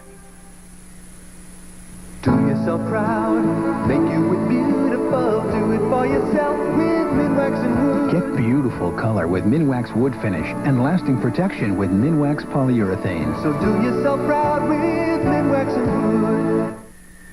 How fast does Dristan nasal spray start working to clear up congestion? Hey, I didn't expect it to start to work this fast. Dristan nasal spray starts to work in seconds. Mark Clayton is ready. Boing, boing, boing. Well, he realizes the importance of what lies ahead. Playoff football.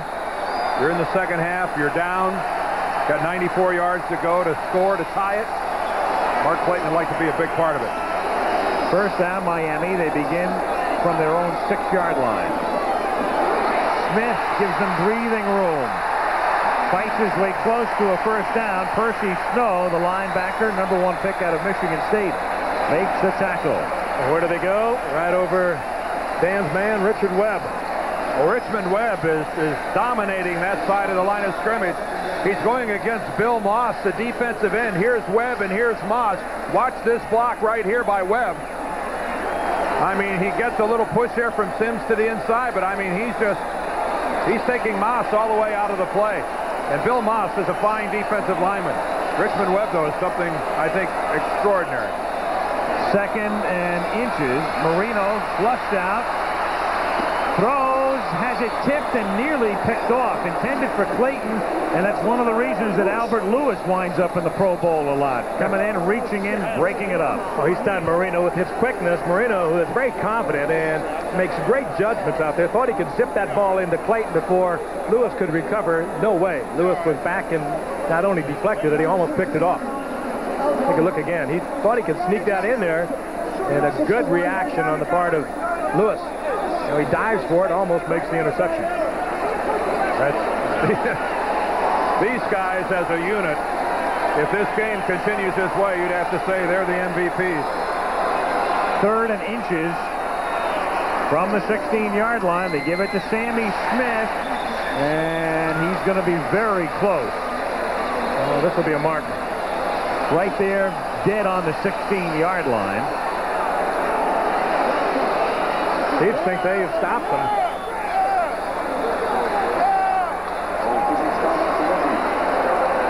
And so do the Dolphins. I think they were a little short, if that's where the spot is. Well, I think your man, Sally Amua, was... did he make it? No. No. Boy, credit Dan Sally Amua, the nose tackle.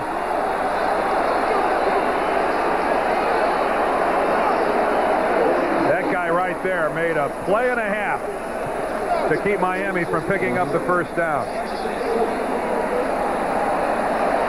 6 feet, 285 pounds. Just controls the interior part of that line of scrimmage. Reggie Roby to punt.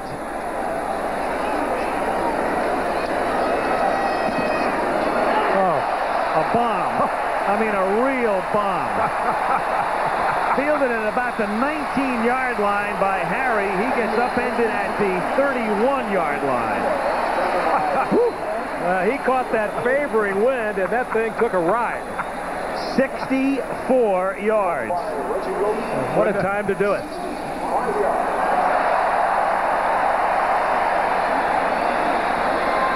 Hammers one, hangs it up, catches the wind, and gets the Dolphins out of trouble. We've seen a 58-yard field goal and a 64-yard punt. We're rolling. Okay. Here we are enjoying America's game and America's light brew. Show them Miller Lite. I'll get a shot. All right. Come on, what's this? 45,000 prizes. Scratch it off. We're going to the Super Bowl. Tampa? Tampa! Road trip! We need food and a new car. So which way to Tampa? Follow that guy. Hey, wait up! Only one beer has your tickets to Super Bowl 25. Look for details wherever Miller Lite is sold. The 1991 Buick Regal sedan. It's going places. Regal features four-wheel disc brakes and an available 3800 V6 engine. Leather seating areas, concert sound, and anti-lock brakes are also available. Regal is going places in comfort with the spaciousness and Buick quality that gives its competitors fits. The new world-class four-door Regal from Buick. The new symbol for quality in America and beyond. At coach fare on Eastern, you book and fly first class. I would absolutely ask my employees to fly first class if it didn't cost any more than coach. It's the first time an airline is looking at the businessman and giving him a break and lure all the businessmen to fly Eastern. They're trying to understand the needs of the business traveler. Why buy bologna when you can get filet mignon for the same price?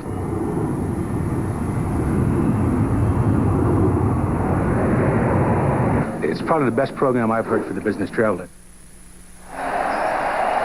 This one is written on the wind for Reggie Roby. Well, not only did this kick go 64 yards, it made it there in about 3.5 seconds. And if Emil Harry doesn't do a remarkable job of fielding it over his shoulder at the 20-yard line, that thing might have made it to the end zone. I mean, who knows if he gets a good bounce. Here's Christian Okoye taking the fake to Berg with that great play fake. It's Emil Harry. And Harry is out of bounds. He keeps going, but he was out of bounds at the 44-yard line. Tim McKyer with the coverage. Oh, McKyer got caught looking into the backfield, as so often will happen with a defensive back, and he was given a little move to the inside, and Harry spun McKyer around like a top. He was wide open. Well, we'll go back to what we said at the beginning of the second half, Dan. You can run the ball, you can play action, and fake it and get the man open. Well, look at this offensive line. Look how big they are, and they all stand tall. And if you're a Miami defensive player, you can't see the ball. You can't see the ball is still in Steve DeBerg's hand. It looks like a running play, and when you can't see, you have no choice but to react. There's the fake, but he gets sacked anyway. David Griggs comes in to sack him at the 50-yard line. DeBerg wanted to go to the slant to Harry. Harry was covered well by J.B. Brown. He pulled it down. He gets the sack. Good coverage by the Dolphins. That's a smart play by Steve DeBerg, because he's going to throw that slant, and his receiver doesn't run the pattern. That's the problem. The receiver doesn't run a slant. He's running straight downfield. And that's why he was so angry at the end of the play, not because of the sack. Second down and 17 from the 50-yard line. DeBerg, and that's an errant throw intended for Christian Okoye. And when you go to Okoye, you go into your ultimate safety valve. Well, I'll tell you what they think of Okoye. They put David Griggs, 6'3", 250-pounder, out there covering him, and he did a good job.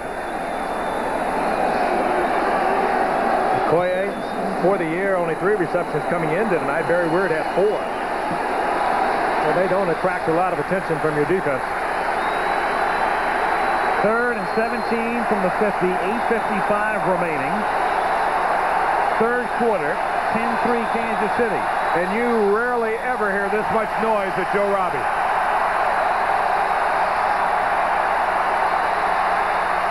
Screen is set up. Todd McNair, and McNair gets it to the 36, but he is short of the first down. Kerry Glenn makes the tackle. Well, those decisions now, again, with the wind swirling. What do we do now? Well, it's pretty clear that they're not going to kick this way. Schottenheimer's already tipped his hand on that in the first half.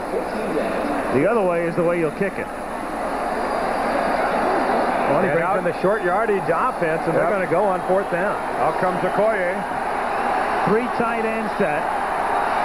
4th and 2 at the 36. They were in a similar situation. They threw the ball. They didn't even fool around about it before. They went to the shotgun. Let's see what they do now. You know, with a 10-3 lead, I think I'd have to punt the ball here. They may, well, I thought they would try to draw him offside, but they're going to give it to Okoye, and he is able to angle his way to the 31 for a first down. I think that's a good point, Dan. But when you have success like that, I'll tell you how, not only does it give your offense a tremendous lift, it is terribly debilitating to the Miami Dolphin defense. They had a chance on, that was a 4th and longer than 2 a little bit, and they just bulldozed the left side of that line and got the first. That was a real, I mean, that was a big, big gamble by Schottenheimer. A big gamble. I mean, it paid off big. It did pay off big, but to turn over the ball and surrender that yardage, holding a lead. First down, Kansas City at the 31. 7:20 to go in the period. Slant caught by Alfredo Roberts, one of the tight ends, and that's enough for a first down. They'll put it at the 20-yard line. 11-yard pickup. If the Chiefs go on here, guys, and score on this drive, if they're able to stuff it into the end zone and take a 17-3 lead, boy, you've got to go back to that 4th and 2 by Marty Schottenheimer and say, talk about a guy who's not afraid to roll the dice and come up big.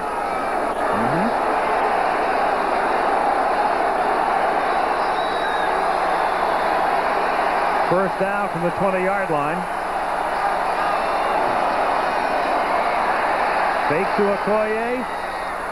Pass is caught by Page, and a touchdown-saving tackle is made by Jarvis Williams. And what a great fake. The whole half of the Miami defense went with Okoye. Well, it's a combination here of play action and crossing patterns. It is thoroughly confusing the two safeties of the Miami defense. The play action up front, again, the ball handling by DeBerg, but Page coming all the way across. He starts all the way out to the right, comes all the way across the formation, while the play action fake is taking place, and the Miami secondary is not able to deal with that route. It didn't hurt that Jarvis Williams was one-on-one either. No. Here's Okoye on 1st and goal, picking up 1 to the 3. Carl Wilson makes the stop. 5:48 remaining, 3rd quarter. Steve DeBerg rapidly becoming a little bit of a legend here. In his 36th year, his 14th season, he told us he got a little embarrassed about it. He said, I picked up a thing during the offseason. So we kind of quizzed him about what it was that kept him from getting all the interceptions, having such a great year, and he got kind of embarrassed about it, wouldn't tell us about it. We talked to Marty Schottenheimer. He started to tell us about it. He wouldn't tell us about it. So we don't know what that thing is, but it's working. Only the shadow knows. 2nd and goal. Another play fake, and this time, however, Miami didn't bite. Hugh Green comes in, and also there's a flag down at the 16. Oh, he threw it away. Oh, Intentional grounding. It is grounding. And DeBerg right in Whitaker's face, screaming at his tight end, upset about having to take that penalty. I mean, you can't blame DeBerg for throwing the ball away. You'll see a lot of quarterbacks get away with it. See, there's Hugh Green right in his face, and it's obvious that he dumps the ball to avoid the sack. That's a good call by the official. Pat Haggerty right there to make the call. But DeBerg unhappy over one of his teammates apparently not doing the job he wanted. Whitaker. Offensive plays coming in from Joe Pendry, the young offensive coordinator for Marty Schottenheimer. And this game has been called brilliantly. It is 3rd down and goal at the 13-yard line. 3rd and goal, 5:18 to go, 3rd quarter. Kansas City leads 10-3. 3 tight end set.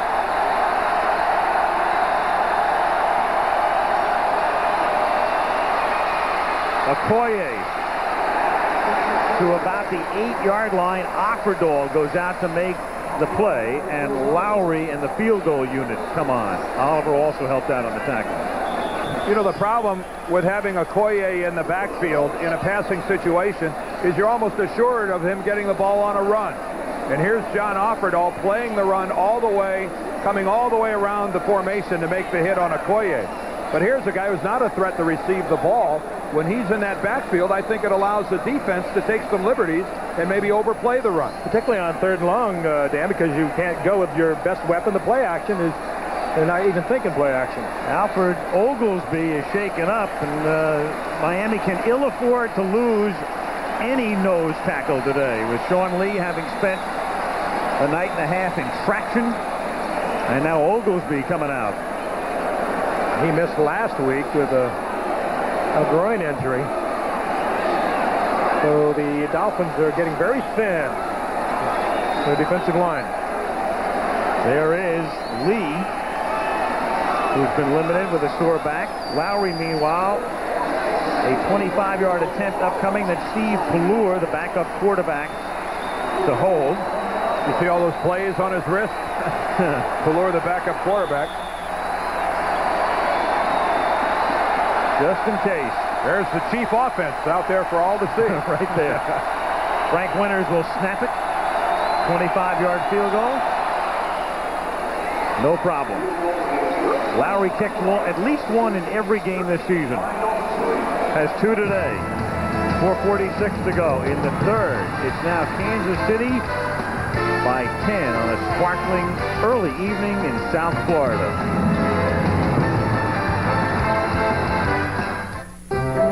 In trying to make an artistic statement, one should be careful not to let one's personal aroma do the talking. In order not to offend the critics, I recommend Right Guard Sport Stick. It provides maximum protection and the freshest scents, a sublime palette of odoriferous emanations. After all, A true artiste should be remembered for his inspiration, not his perspiration. Right guard sports stick. Anything less would be uncivilized. Rolling. Okay, we're taking the scenic route to Tampa with Super Bowl tickets found in a case of Miller Lite. You all right? Did you have the shrimp loaf? And since there's instant win cards in 12 packs of cases and 45,000 prizes, anybody can win Super Bowl tickets. The hog, the dog, anybody. So who will find tickets and join us in Tampa? We're not really sure, but at least we know what to wear. Only one beer has your tickets to Super Bowl 25, Miller Lite.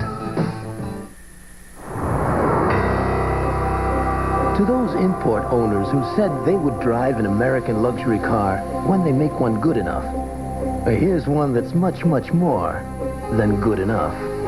Test drive the 1991 Buick Park Avenue and see how good the great American beauty truly is. Park Avenue from Buick, the new symbol for quality in America and beyond. Thursday, an abandoned baby Why can't I be his foster parent? needs a father. Just go to court and tell the judge we're getting married. We haven't even... Gabriel's fire, Thursday. Come back on this guy thing. Steve DeBerg guiding the Chiefs to within field goal range. Tim Robbie, the son of the late Joe Robbie, who died early this year, took over as the president of the Dolphins, has a great relationship, great working relationship with Don Shula. But right now, his team, despite its 12-4 mark during the regular season, finds itself in peril of its year ending right here at home. 13-3 Kansas City is the Chiefs kickoff, 4:46 to go in the third quarter. Nick Lowry sends it to the 9. That's James Pruitt, and a great tackle is made to keep Pruitt inside the 15-yard line, and there's the guy, Charles Washington. We mentioned it before. They activated him yesterday, put him back on the roster simply because of the breakdowns on return coverage in the last 2 weeks. He's blocked a punt today and made that tackle there. Yeah, he just knifed right through the Dolphins in their attempt to set up some sort of a wedge, and then Pruitt, with a kind of a tentative move, got up to around the 10, then started to go laterally and was a relatively easy target.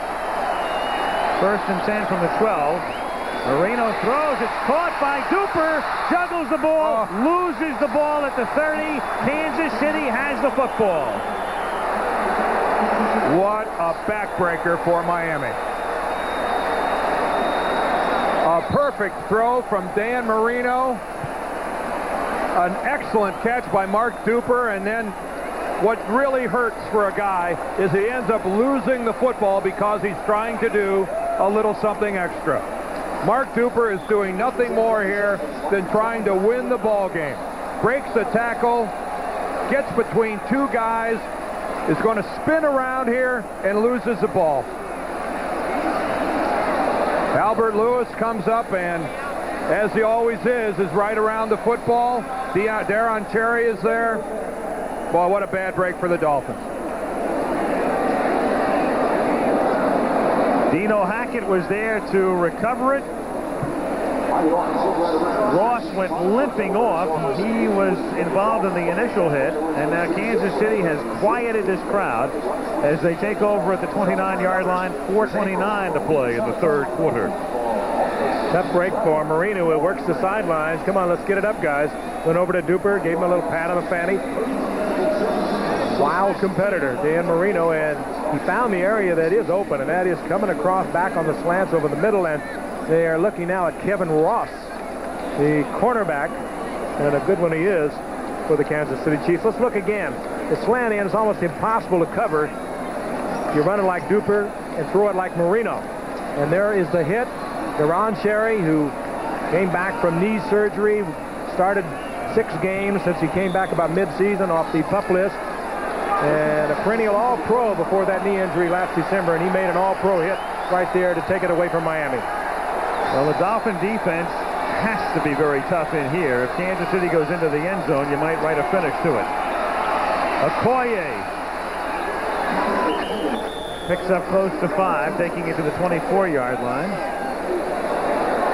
2nd and 5. Brian Sauché is now playing at the nose for Miami, so Oglesby was hurt. Lee has the bad back. They've had to revamp that middle. It really was the only move left to Tom Olivadotti, the defensive coordinator of the Dolphins. Sauché, a longtime nose tackle who they moved out to end because of the emergence of Lee and Oglesby, now really has but no alternative to move back to the inside. 2nd and 5 at the 24-yard line. Roberts in motion. Nice and simple. Okoye to the 22-yard line. That's going to set up a 3rd and 2. Maybe closer to 3. Don Shula, 61 years old yesterday. Back in the playoffs for the first time since after the 85 regular campaign. Kansas City trots out a couple of wide receivers. They bring out a couple of tight ends. But again, it's a situation where you could go play action. If he works them under the center, he could go play action pass. 3rd and a long 2 from the 22. Okoye has to get to the 19, doesn't. Out of bounds at the 21. David Griggs will get credit for the stop. And here comes Lowry. Frank, you talked about it earlier. If you can get number 35, Christian Okoye, going parallel to the line of scrimmage, you have done the job defensively. It's hard to get 260 pounds going north and south when it takes off east and west. Once you get him moving in that direction, it's going to be difficult for him to make a left turn and get up towards that first down marker. It's weight and mass, simple physics. Yeah, that wasn't all that good of a push by Griggs, and I'm sorry, but the semi wasn't able to turn before it ran out of lane. 38-yard attempt for Nick Lowry. Ballard is spotted at the 28-yard line. Lichter snaps it, and Lowry's kick is good. 3 field goals today for Nick Lowry. 2:55 remaining in the 3rd quarter as the Chiefs, after the interception, cash in for 3.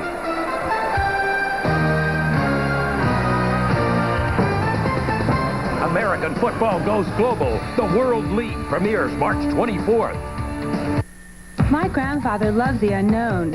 I want a sure thing. I drive a new kind of Oldsmobile, the all-new Bravada, perfect for this jungle because it's got Smart Trap, a new anti-lock braking and all-wheel drive system that automatically sends power to the wheel that needs it. So I'm ready for the unexpected, whether I'm traveling across the river and into the trees, or just visiting your old man in the sea. Bravada, engineered for the unexpected. Who's got the marketing plan? I do. Sales forecast. Right here. Presentation boards? Murphy's got them. Where's Murphy? This is the final boarding call for Delta Flight 6. Maddie Klein knows careers are riding on Delta flights. Mr. Murphy? Yes. Better go. Nobody told me you had a cast. Nobody knew. Passengers should now be on board. Maybe that's why more business people fly Delta than ever before. Mr. Murphy, you have a nice trip. Thanks. Already had one.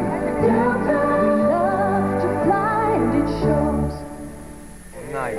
I'm a second-half quarterback. Now that was a stellar performance. Super Buckets. Have some chicken. You look weak. His arm is weak. It's called aging.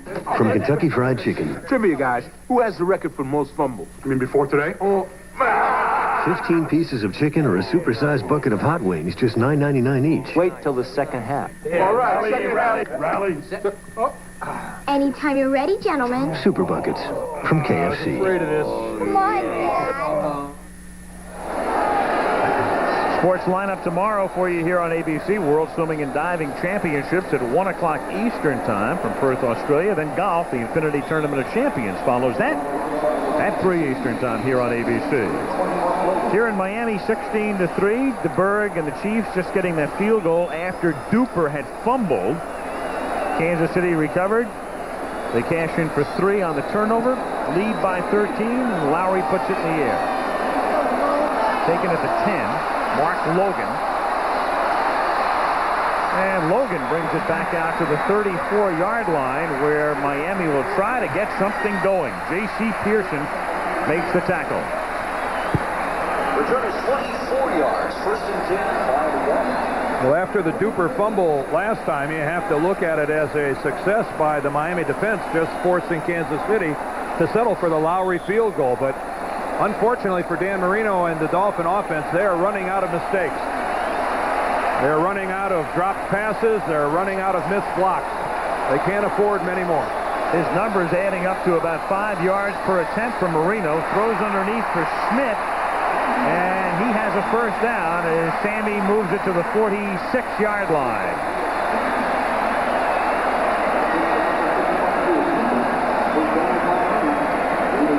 This 12th reception of the year. Al touched on it earlier. They did not use him much out of the backfield, even though he had a 53-yard touchdown pass last week against Indianapolis. Not bad stuff, though, to come underneath that coverage has been smothering you deep. It's open over the middle. They have been able to get there. First down at the 47. 2 minutes to go, third quarter. Kansas City by 13. Smith again. Across midfield, fights his way to the 48-yard line, where he's surrounded by a quartet of Chiefs. Just tough running once again, and another superb block by Richmond Webb over on the left side. The Richmond Webb puts a horse collar on Chris Martin. Watch number 57. Hello. That's part block, part tackle.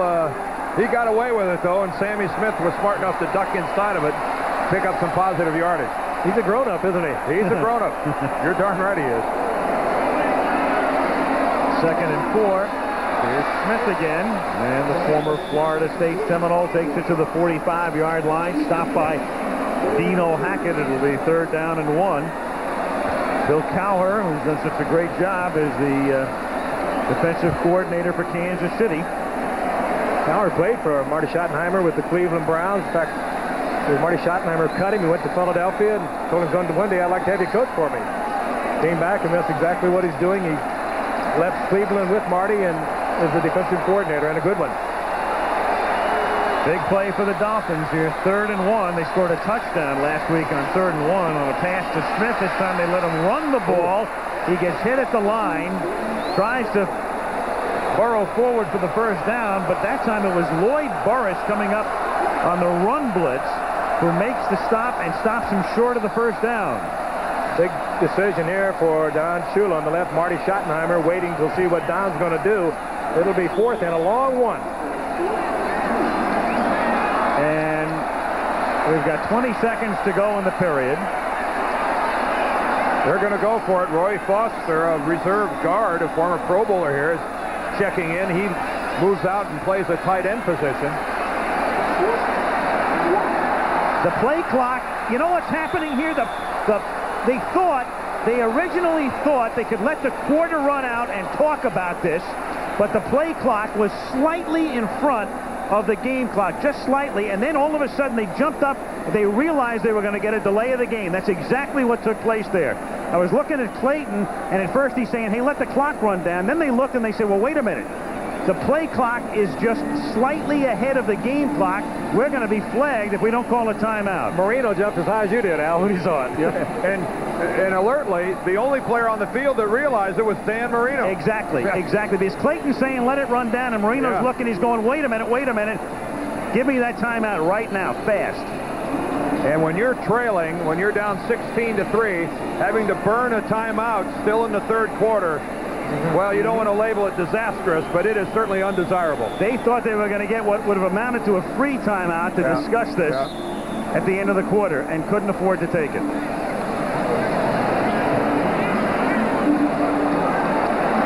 So here comes your 4th and 1 from the 45-yard line. Smith. Oh, I think he might have gotten it. On that second surge, Hackett makes the stop. I don't know if that was the second surge or the third surge. Tough running by Sammy Smith. That was in traffic all the way. Haggerty's going to measure. The quarter is over. Oh, I don't think there's any doubt that he's got the first down. Who leads it? 49, Tony Page, with a smothering block on the outside man. Smith stopped there momentarily and then carries a couple of tacklers with him. I don't think there's any question either. He certainly had the yardage for the first. Should have it by quite a margin. Watch Sammy run for a big first down. Big block by Tony Page.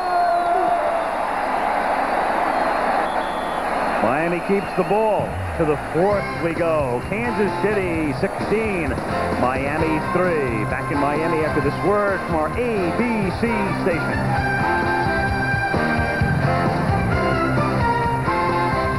Are you ready for some raw law? We tell witnesses we'll protect them.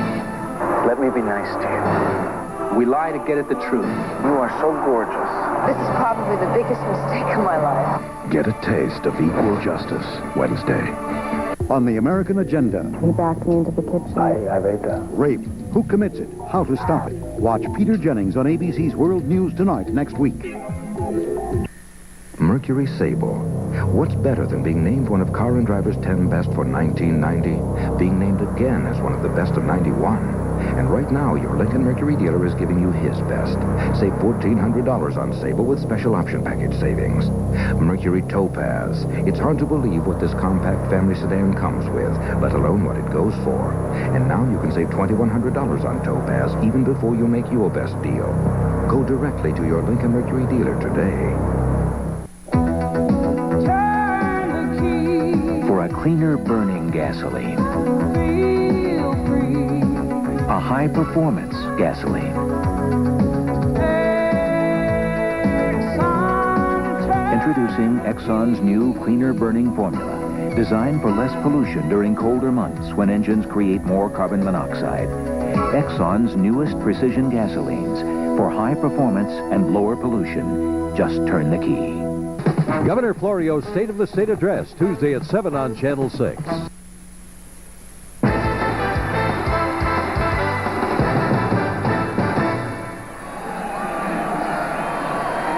Back in Miami, Al Michaels, Frank Gifford, and Dan Deerdorf. The Kansas City defense this year just once allowed 2 touchdowns in any one quarter and never in the fourth quarter.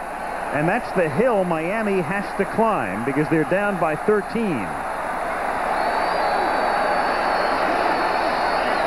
At the 43-yard line, 1st and 10 Miami after converting on 4th down. Underneath, it's Sammy Smith.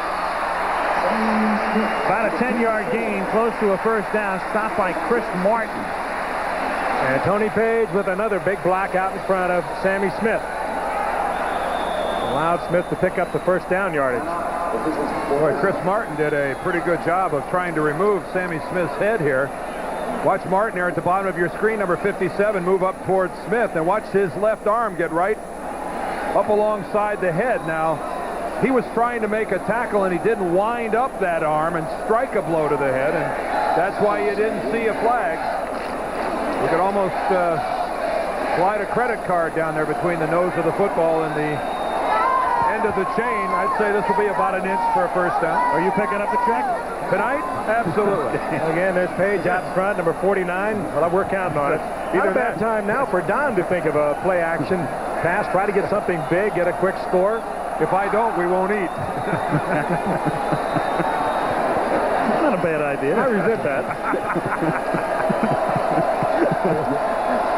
2nd and an inch. If you got something where you can make it look like you're going to go short yardage, go big, get you a big score, good time to do it for the Dolphins. At the 33.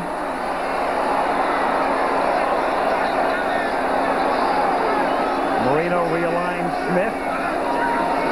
And he's going to go up top. And it is caught inside the 15 by Mark Clayton. Kevin Ross with the coverage. Good call by Marino. He changed it at the line of scrimmage. He saw Kevin Ross lined up inside on the wide side of the field, and that gave him an opportunity to throw that fade. It's a good read. Clayton is either going to take it on a fly or he's going to do a fade. Well, when Kansas City walked up and showed the bump and run, when Ross walks right up in the face of Clayton, that's when Marino chased. And, of course, why not? When you've got a quarterback and a receiver that have worked over the years the way these two have. And look at Mark Clayton's fight to get control of that football. 1st and 10 at the 11. Here's Smith to the outside and then cuts it back, takes it to the 6-yard line, a gain of 5. Miami not going easy.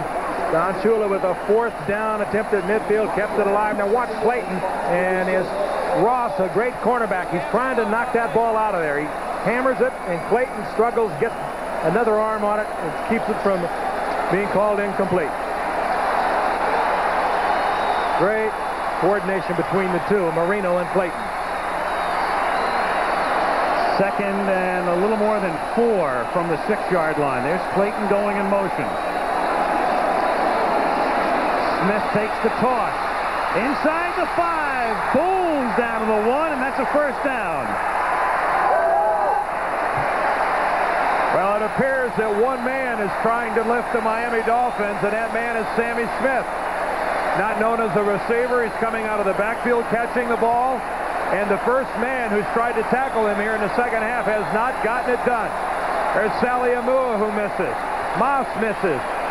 3 or 4 people slide off before Derek Thomas finally brings him down. And Sammy Smith trying to inspire this team. They are going to measure. They didn't give him quite as good a spot as they initially indicated, or we thought from here, but it is still a 1st down. And Smith was holding his ribs or his midsection as he came off the field. I think this is more than him just being out of gas or wanting a breath of fresh air. He acts like he's hurt somewhere in the rib area. Mark Logan comes in to replace him. And Logan lines up with Page in the backfield. They bring in an extra tight end in Beatty and have Foster aligned as an eligible receiver in the tight end spot. Beatty in motion. Marino, the throw hits Page, touchdown.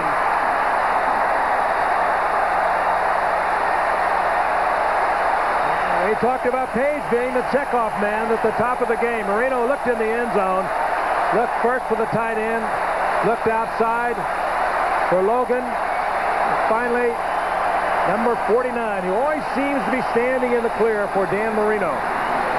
Watch Marino looking around. He spots Page finally after he sees nothing in the end zone, and Page takes it in.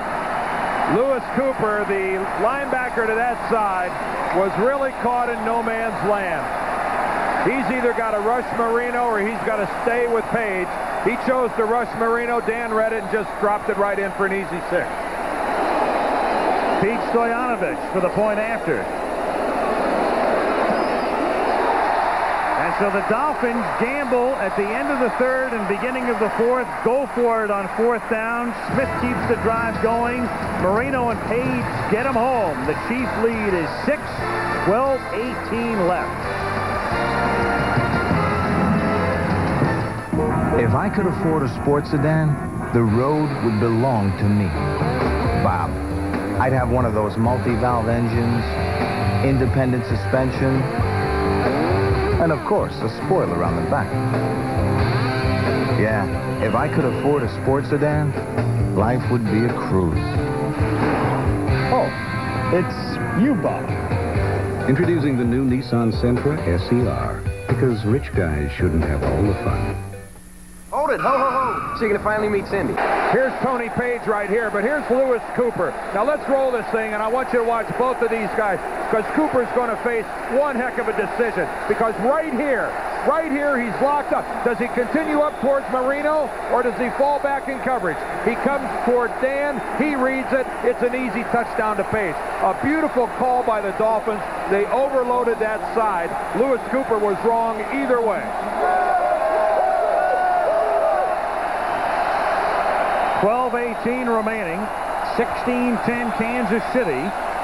Pete Stoyanovich kicking off.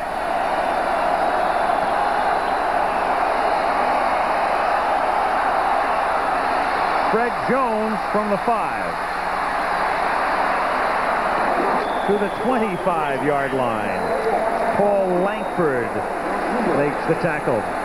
So Miami moving down the field to score their first touchdown of the game, converting on a 4th down to keep it going.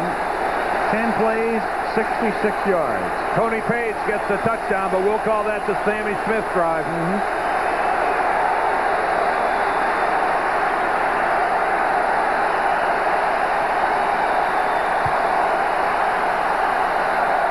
I've heard noise like this before at the Orange Bowl, but I don't think I ever have at Joe Robbie Stadium. Yeah, that's what Bob Greasy said. First down from the 25. Barry Word is in the game as the running back. The fake to Word. DeBurr comes back to the near side. Emil Harry with a great spin move and turns what would have been about a 15-yard gain into a lot more as he spun around Tim McKyer. McKyer having a tough day. He's been beaten several times. He's been beaten a couple times when they didn't get the ball to him. That time he just flat missed the tackle, and Harry takes it deep into Miami territory. And I'll tell you, it's going to be rough on McKyer after the week he's had when he angered some of his own teammates with a lot of comments riding the ability of the secondary of the Kansas City Chiefs. And watch this missed tackle. Good move by Harry, and he really flat missed it totally. 15-yard gain became a 33-yard pickup from the 43-yard line. Again, the fake. Here's McKyer on a corner blitz, and he forces DeBurr to get rid of it in a hurry. McKyer with a quick move because wide open was Stephon Page downfield in single coverage, and no one was with Page. He had run away from his defender, and he could have taken that. He might have taken that in, but DeBurr had to get rid of it. Big talk, if it's not followed up by big action, it's nothing but hot air. And Tim McKyer, up to this point in time, has had more talk than action. Second down and 10 from the 42. Word picks up just a yard or two. Offerdahl and Cross make the stop. And Sammy Smith still being attended to on the Dolphin bench. Joe Pendry, the Chiefs offensive coordinator. You got a third long, you've been saving. There's no sense saving it any longer. 3rd and 9 at the 41. Crowd on its feet.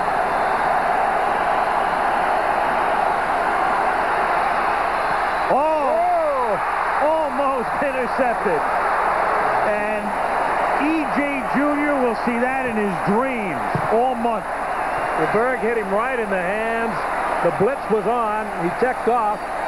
Langford was coming on the blitz. DeBurr read it. Tried to get it out to McNair, and E.J. Jr. had dropped one that was right in his hands for 6. Take a look at it again. See Langford, 44. DeBurr sees it. I'm going to dump it off to McNair. That's what I ordinarily do. Jr., well, he'll never forget it.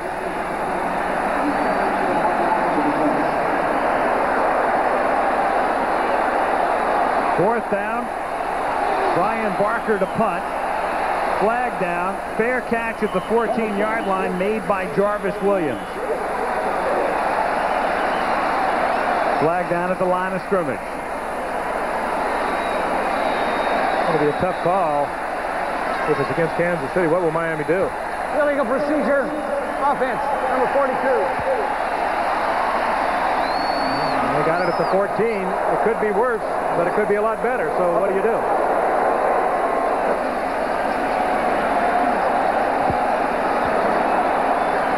Illegal procedure. Offense, decline. First down.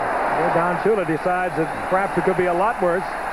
And they decline the penalty, and they'll start from their own 14-yard line. 10:39 left in regulation.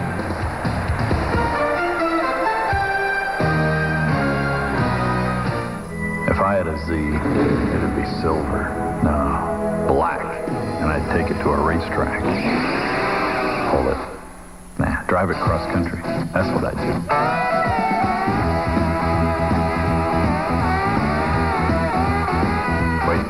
Germany. Yeah, now that'd be epic. Running a Z flat out on the Autobahn. Too bad you can't drive to Europe. Hey, the boots come a long way for one day. Without a hitch. Not what I hear. What? At the airport, someone swiped your wallet. Oh, right. What about your client dinner tonight? You know, you're sitting on the biggest order of the year. Is Mr. Moore here? I'm Chris Moore. I've got you a replacement card in cash from American Express. Thanks a lot. How did you do that? Only one card gives you the privileges of membership. The American Express card. Don't leave home without it. To get rid of her gray, my wife can spend 40 minutes. But I discovered this 5-minute hair coloring. The revolutionary discovery called Just for Men from the leader in men's hair coloring. Simply apply Just for Men and in 5 minutes shampoo out. Gray is blended away. The look of my natural color is back in 5 minutes. That was me, and it won't fade or wash out. My hair takes forever, but you look great in just 5 minutes. The look of your natural color in just 5 minutes with Just for Men. Spirit of Akron, high above Joe Robbie Stadium, 10:39 remaining. In regulation, Miami trailing by a score of 16-10. E.J. Jr. on the right. Ooh, so close to the interception and a possible touchdown. Now Miami, after the punt, takes over at the 15. Sammy Smith is back in the game. Came out with sore ribs. They fake it to Smith. Marino going over the middle of Farrell Edmonds, the tight end. Edmonds to the Kansas City 48-yard line. Good call. That's where it's been. Well, what happens is you get the big man Edmonds locked up one-on-one. Yep, and that's really a mismatch. Rob McGovern, number 50, has got one-on-one coverage on Edmonds. First of all, Farrell Edmonds has remarkable speed for a big man, and a lot of similarities there to Mark Bavaro once he has the ball. Look out. 1st and 10 at the 49-yard line. Here is Sammy Smith for a gain of close to 5.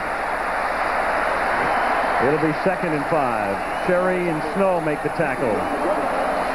And Sammy Smith, I think it's obvious that he's in pain. It was a labor for him to get up, and he's slowly making it back to the Dolphin. In fact, he's not going to make it. He's going to check out. That means Mark Logan comes in.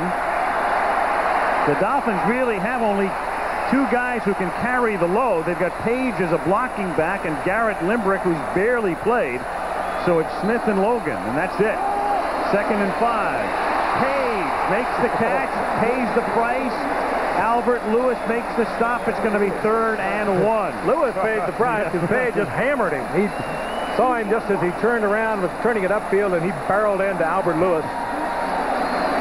Page goes about 235. Runs like he's a ton. Well, it's such good work by Lewis because he's really locked up in coverage outside with a wide receiver. He reads the short pass and falls in, and he's confronted with Page. He really doesn't have any choice. Albert got the job done, but he was a recipient more than he was a giver. 3rd and 1, 3 tight end set. Foster is an eligible receiver. It is Logan for a 1st down. Behind Tony Page. Logan, the unprotected free agent a year ago from Cincinnati, actually into tonight he was averaging better than Sammy Smith. A 4-yard average in the times that he had carried the ball. Weren't that many. He gained 317, but watch the block by number 49. Working against Chris Martin, and Logan has an easy shot at the first, taken out of bounds by Kevin Ross. 1st down, Miami at the 35. That much time left. Kansas City leading 16-10. Smith back in the game, and Marino hits Duper, who gets dragged down by Hackett after a 9-yard gain to a chorus of Duper. And what a beautiful drive in terms of its play selection. Dan Marino getting the ball all around the field. A run to Smith, a run by Page, a pass to Page. Now to Duper. A long completion down the middle to Farrell Edmonds. I mean, everybody on the offensive side of the ball for Miami has had a part in this drive. Well, conceived play. Duper on a slant in, which they run so frequently, took the slant in about 4 or 5 steps and broke it to the outside. He was wide open. Logan back in the game as the tailback. 2nd and 1. Clayton in motion. Logan falls down. 4-yard loss. Back to the 30-yard line. 3rd and 4. 4 wides in now for Miami. And that also brings in number 11, Jim Jensen, who can either stay in and block or work well out of the backfield as a receiver. Well, it's 3rd down and 4. They're going to leave Logan in, and that's Page who stays with him in the backfield. A different look for Miami. So different, in fact. I think you're right, Frank. I think Kansas City's defense thought they were going to come up with exactly what you said. The next thing, they come up with Logan and Page and say, what in the world is this? Timeout. Well, actually, they trotted him out there and then brought him out. It's something that Kansas City wanted to talk over, so they call it defensive timeout and move over to have a visit with Cower, the defensive coordinator. 6:37 left. Today, a guy losing his hair can choose between being the man he wants to be We look great with hair. Do something to save it. and the man he could become. Can't you accept nature like everyone else? Doctors have hair loss treatment programs that are proven to work, and the sooner you see a doctor, the better. We don't want nature. We want hair. When you've considered the arguments, We might look great bald. and you decide you want hair, there's only one thing to do. See your doctor, or call this number for more information. Yeah, I sure can. We have just about hourly flights here. 6th of October, United flight number 725. Sure, I'd be happy. I'll help you with that. And your flight number? Arriving in Tokyo at 5:10 p.m. Both animals are also confirmed. You're welcome. Thanks for calling. In business class. But I figure In a world fraught with phone frustration, people who fly come to learn of a singular exception, where wishes are granted with efficiency and grace. Delafria Stokowitsky? Is that with an I or a Y? United Airlines. Come fly the friendly skies. I had a dream, and in it, I heard a voice. What do deer eat? I couldn't answer. When do fish sleep? I couldn't answer. Where do owls live? Then I realized the voice was my own. And it was time to find some answers. The Pathfinder from Nissan. Built for the human race. Two problems for Kansas City. Edmonds came up and lined up as a tight end. The other problem, 10 people. They only had 10 people over here defensively. Wisely, they called the timeout. They were in no position to play either the formation Miami threw at them, plus they weren't willing to go one short. 3rd down, 4. Make it 5. A short 5 as Sammy Smith is the tailback. They fake it to him. Marino on a roll. Marino has the first down. Marino hits Clayton. And Clayton almost lost the first down, but knows exactly where he is on the field. Kevin Ross makes the tackle. I think he probably had the first down. The whistle had blown. The progress had stopped, but Clayton was going to make certain he did have it. And Marino again with the rollout, putting the pressure on the cornerback. And that time he gets the ball to Clayton, and up for the tackle is Kevin Ross. And Clayton's struggling. He knows exactly where he's got to place that football in case he didn't have it, and he gets the first. 1st and 10 at the 24-yard line.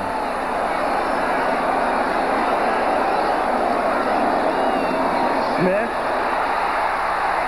takes it to the 17, and you know, as the Dolphins draw down toward the end zone, maybe Marino looks for Mark Clayton. You could win $1 million in a bet if you were to say, what quarterback to receiver combination in the history of this league has combined for the most touchdown passes?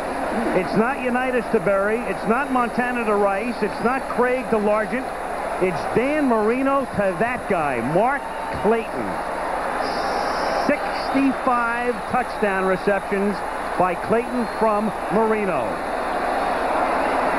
2nd down and 3 from the 17-yard line as Logan takes it to the 15 to set up 3rd and 1. Snow in on the stop. Page had limped off prior to the play. And up to that play where Page come out, I mean, he has just been killing people on this drive. Every time he's called upon to either carry the ball or lead block for Sammy Smith, he has just been a terror. Right now, Garrett Limbrick is in the game as a fullback. Tony Page still on the sideline.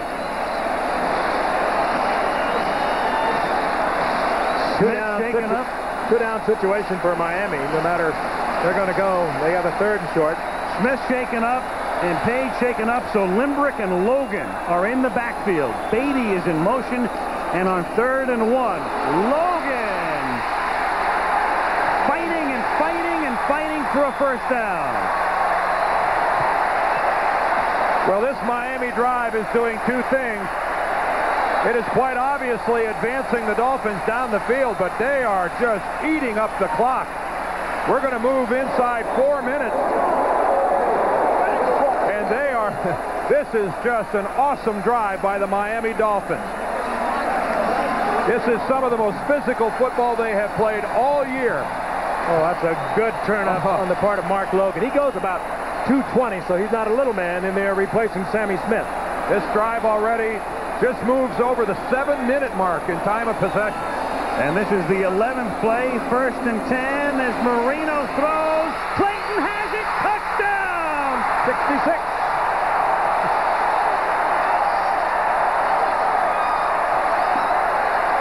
Almost an INT the other way as Albert Lewis gambled and lost.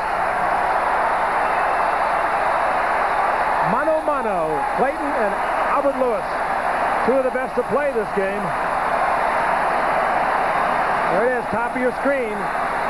Lewis, 29, goes for it, misses, and Clayton with great concentration takes it in for the touchdown. Not a bad toss either, huh? Not bad. Outside, low. Albert Lewis. When you have that much confidence, you feel like you can do anything at any time, but you can't. Stojanovic. Miami leads it. That's the good news. The touchdown, the bad news, a lot of time on the clock. Nice spot by Seacules that time. Look once again, Clayton. I can't tell you how much concentration Clayton has got to have on this football. Remember the one he dropped earlier in the game over the middle when he was perhaps looking for somewhere to go? His eyes were riveted on this ball as it came into his hands. Now, if you were to break down time, if you were able to dissect a second in terms of what it meant in videotape, how much time do you think was the difference between Albert Lewis touching that football and not touching that football? We're dealing in fractions of a second. Milliseconds. Meanwhile, let's go back to the extra point here, and this is a huge extra point, obviously, with the game tied at 16. Watch Seacules, the holder. Nice handle. That's why they have the sure-handed ones out there handling the football. Lots of time left for Steve DeBerg to pull off some of his magic. Well, it figures with Clayton, and it's an incredible thing to think about in the history of the National Football League that the #1 combination would have been Marino to Clayton, because even if you had thought it was Marino, you probably would have said Marino to Duper. You know, he only had 7 receptions as a rookie going back to 1983. Clayton came up as, what was he, an 8th-round draft pick? They used him strictly as a punt return man. Out of Louisville. Only once in Clayton's career has he caught a touchdown pass from anybody other than Marino. It was by Jaworski, Ron Jaworski. Kickoff taken by Fred Jones at the 1. Out to the 21-yard line. Kerry Glenn makes the tackle. And it's the first time this season, we talked at the top of the quarter, that Kansas City had not given up 2 touchdowns in the 4th quarter in any one game. And you know, it's the northern team. It's almost a cliche, but it's the northern team coming south late in the year. This man right here, who earlier they were down, he walked up and down that bench, encouraging all of his teammates. He is a leader, a fighter, tenacious, and not so much the Kansas City defense was weakened. It's just been a real gut check on the part of the Miami offense. First down, Kansas City from the 22, 3:18 to go. Chiefs have 2 timeouts left, plus the 2-minute warning. DeBerg throws, caught up at the 43-yard line. Stephon Page. He is something, isn't he? He's a book looking for Dick Schaap. Stephon Page wearing a little souvenir. Little Miami sod. Steve DeBerg not going with play action here, just a straight drop back, and boy, that's a fabulous throw. J.B. Brown just a half step slow. Well, will the Cinderella season for DeBerg keep on going? His team is down by a point from the 41-yard line. It's a 6-yard gain. The catch is made by Jonathan Hayes, the tight end. We saw Marty Schottenheimer a moment ago saying, take it easy, slow down, plenty of time. And, of course, again, we've mentioned it several times today, Nick Lowry on the bench, one of the best field goal kickers in the history of the game. And he's got the wind at his back. They're going the right direction if you need a field goal. Christian Okoye on 2nd and 5 gets into the secondary. And Christian Okoye takes it to the 28-yard line. So they're clearly within field goal range now. The clock will tick down to the 2-minute warning. It'll be 1st and 10 for Kansas City. They have 2 timeouts remaining, and Miami has a 1-point lead. And we have just seen 3 consecutive disastrous plays by the Miami defense. Now look at the big semi. Turns the corner, makes a shifty move like a little scat back right here, breaks away, and gets Kansas City to within field goal range. Should be remembered for his inspiration, not his perspiration. Right guard sports stick. Anything less would be uncivilized. Last year in the regular season, Nick Lowry beat Miami with a field goal from 41 yards with a minute and a half to play in the game. The stakes are slightly larger today, but the situation may be the same. Miami leads by a point, 2 minutes to go. Kansas City 1st and 10 at the Dolphin 28. And Okoye bursts through the middle, takes it to the 15. There's a marker down. Marker where you usually get the holding call.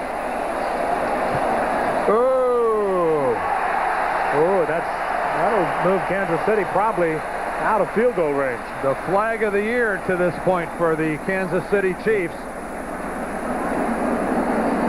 Holding. 79. Offense.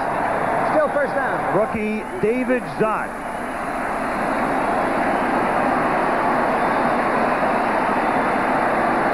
Dave Zott is the left guard. Here he is right here. Let's go ahead and follow him on this play. He turns to block back to the inside on Brian Sauché and pulls him down to the ground. Not only takes him out of field goal range, but changes the whole strategy of what's going on here, because if Kansas City picked up the first, they'd let the clock run down and make Miami take the timeouts defensively.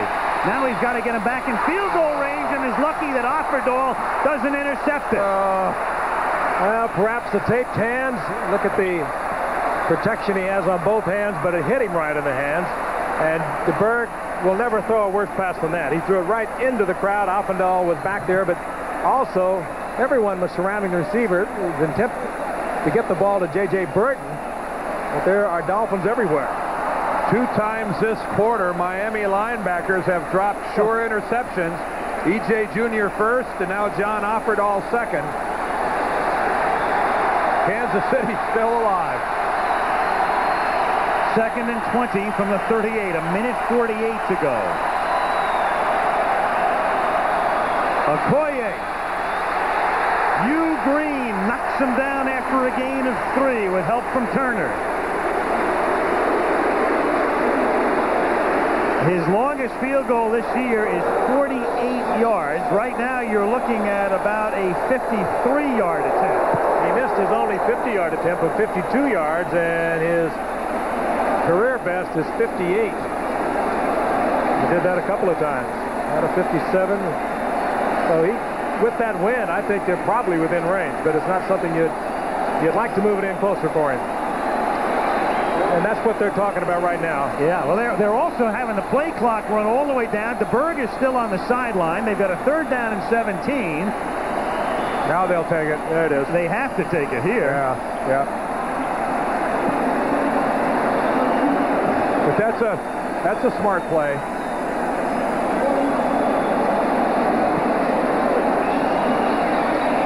It's going to be third and call it 17, just inside the 35-yard line. Well, I'll tell you one thing you can draw, one conclusion you can draw. By letting the clock run down, Marty Schottenheimer is saying that the clock is not our friend. And what he's saying there is, I don't plan on getting a first down. So I think you could draw a conclusion there that he's going to run a play willing to settle for less yardage than it takes to pick up a first down. Yep. So you can't rule out the possibility of a run here, maybe a very short pass by DeBerg. That's what he was talking to DeBerg about. I know he was probably saying, well, look, give us 10 or give us 12, and Lowry's got a great shot at it. We don't need to get the first down, and then Miami's not going to give us that. Remember, Lowry has kicked, well, counting this game today, 24 in a row, even though regular season records are not extended in postseason. Right here now is where Rob Thomas is truly missed, the man who works well underneath, out with a knee injury. Third and 17 as they look for a back 10 out of the gun.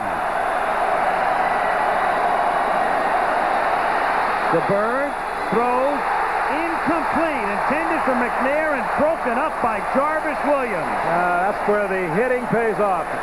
Williams smashed into McNair, jolted the ball loose, and this will be a long attempt for Lowry. They'll talk about two things arriving on Todd McNair's doorstep at the same time. One was the football and one was Jarvis Williams. A brilliant play by Williams. And Jeff Cross arriving at DeBerg simultaneously. Yep. Watch how well it's timed there by Jarvis Williams. We talked about Williams and his hitting ability all day long, how it hindered him to some degree in the play action fake. That time it really paid off for Miami. Lowry in his 11th season.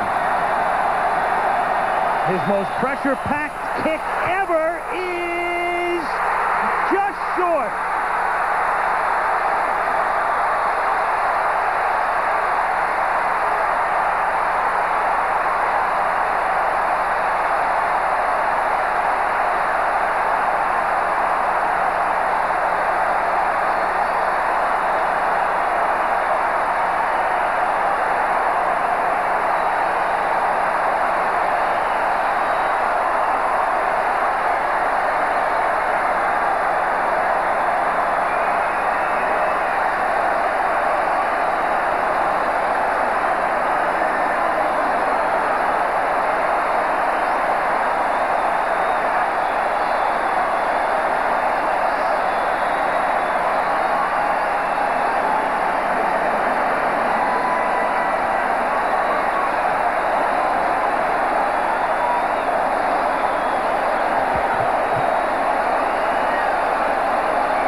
At the end, and so has Kansas City's season, as Miami is going to rally in the fourth quarter.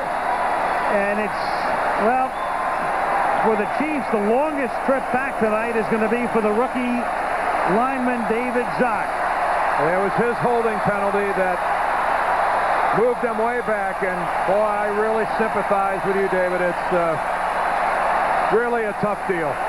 Terrible disappointment, but for a team that turned so much around from a year ago, and that's exactly what Marty Schottenheimer is telling Steve DeBerg right now. We have seen the suddenness with which your season comes to an end when you play in the playoffs. You already have made plans for travel, you live here, there, all of a sudden, bang, it is over. We have seen courage, we have seen guts and glory on both sides of this field here today. It's been a while since I've been around a football team, or a football game rather, that has been as valiantly played and fought as this one today. I can echo that exactly. And Dan Marino, 15 times in his career, has led the Dolphins back from a fourth quarter deficit. He does it again today. He completes his last 10. He gets them into the end zone on the touchdown pass to Clayton, and Miami wins the trip to either Buffalo or L.A. Don Shula wraps his arm around Marty Schottenheimer, a man he drafted back in 1965 as the Baltimore Colt head coach. I think a good look there at the old bull and the young bull. Marty Schottenheimer is here to stay. Don will run off the field. Marty will run off the field, or maybe Don might even walk off. I hear you. So close. Nick Lowry's attempt to win the game. The direction was true. The distance was just a teeny bit short. His attempt from 52 yards. And the season is over for Kansas City.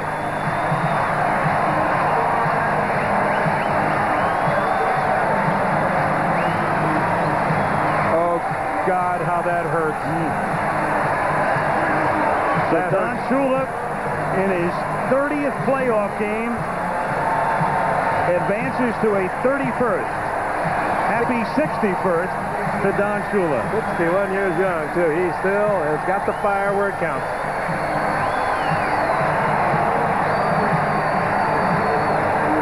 (17-16), Miami wins it. Kenny Wolf, Craig Janoff heading up our crew. Billy Hayes, George Hill, Steve Hurt, and our ABC crew will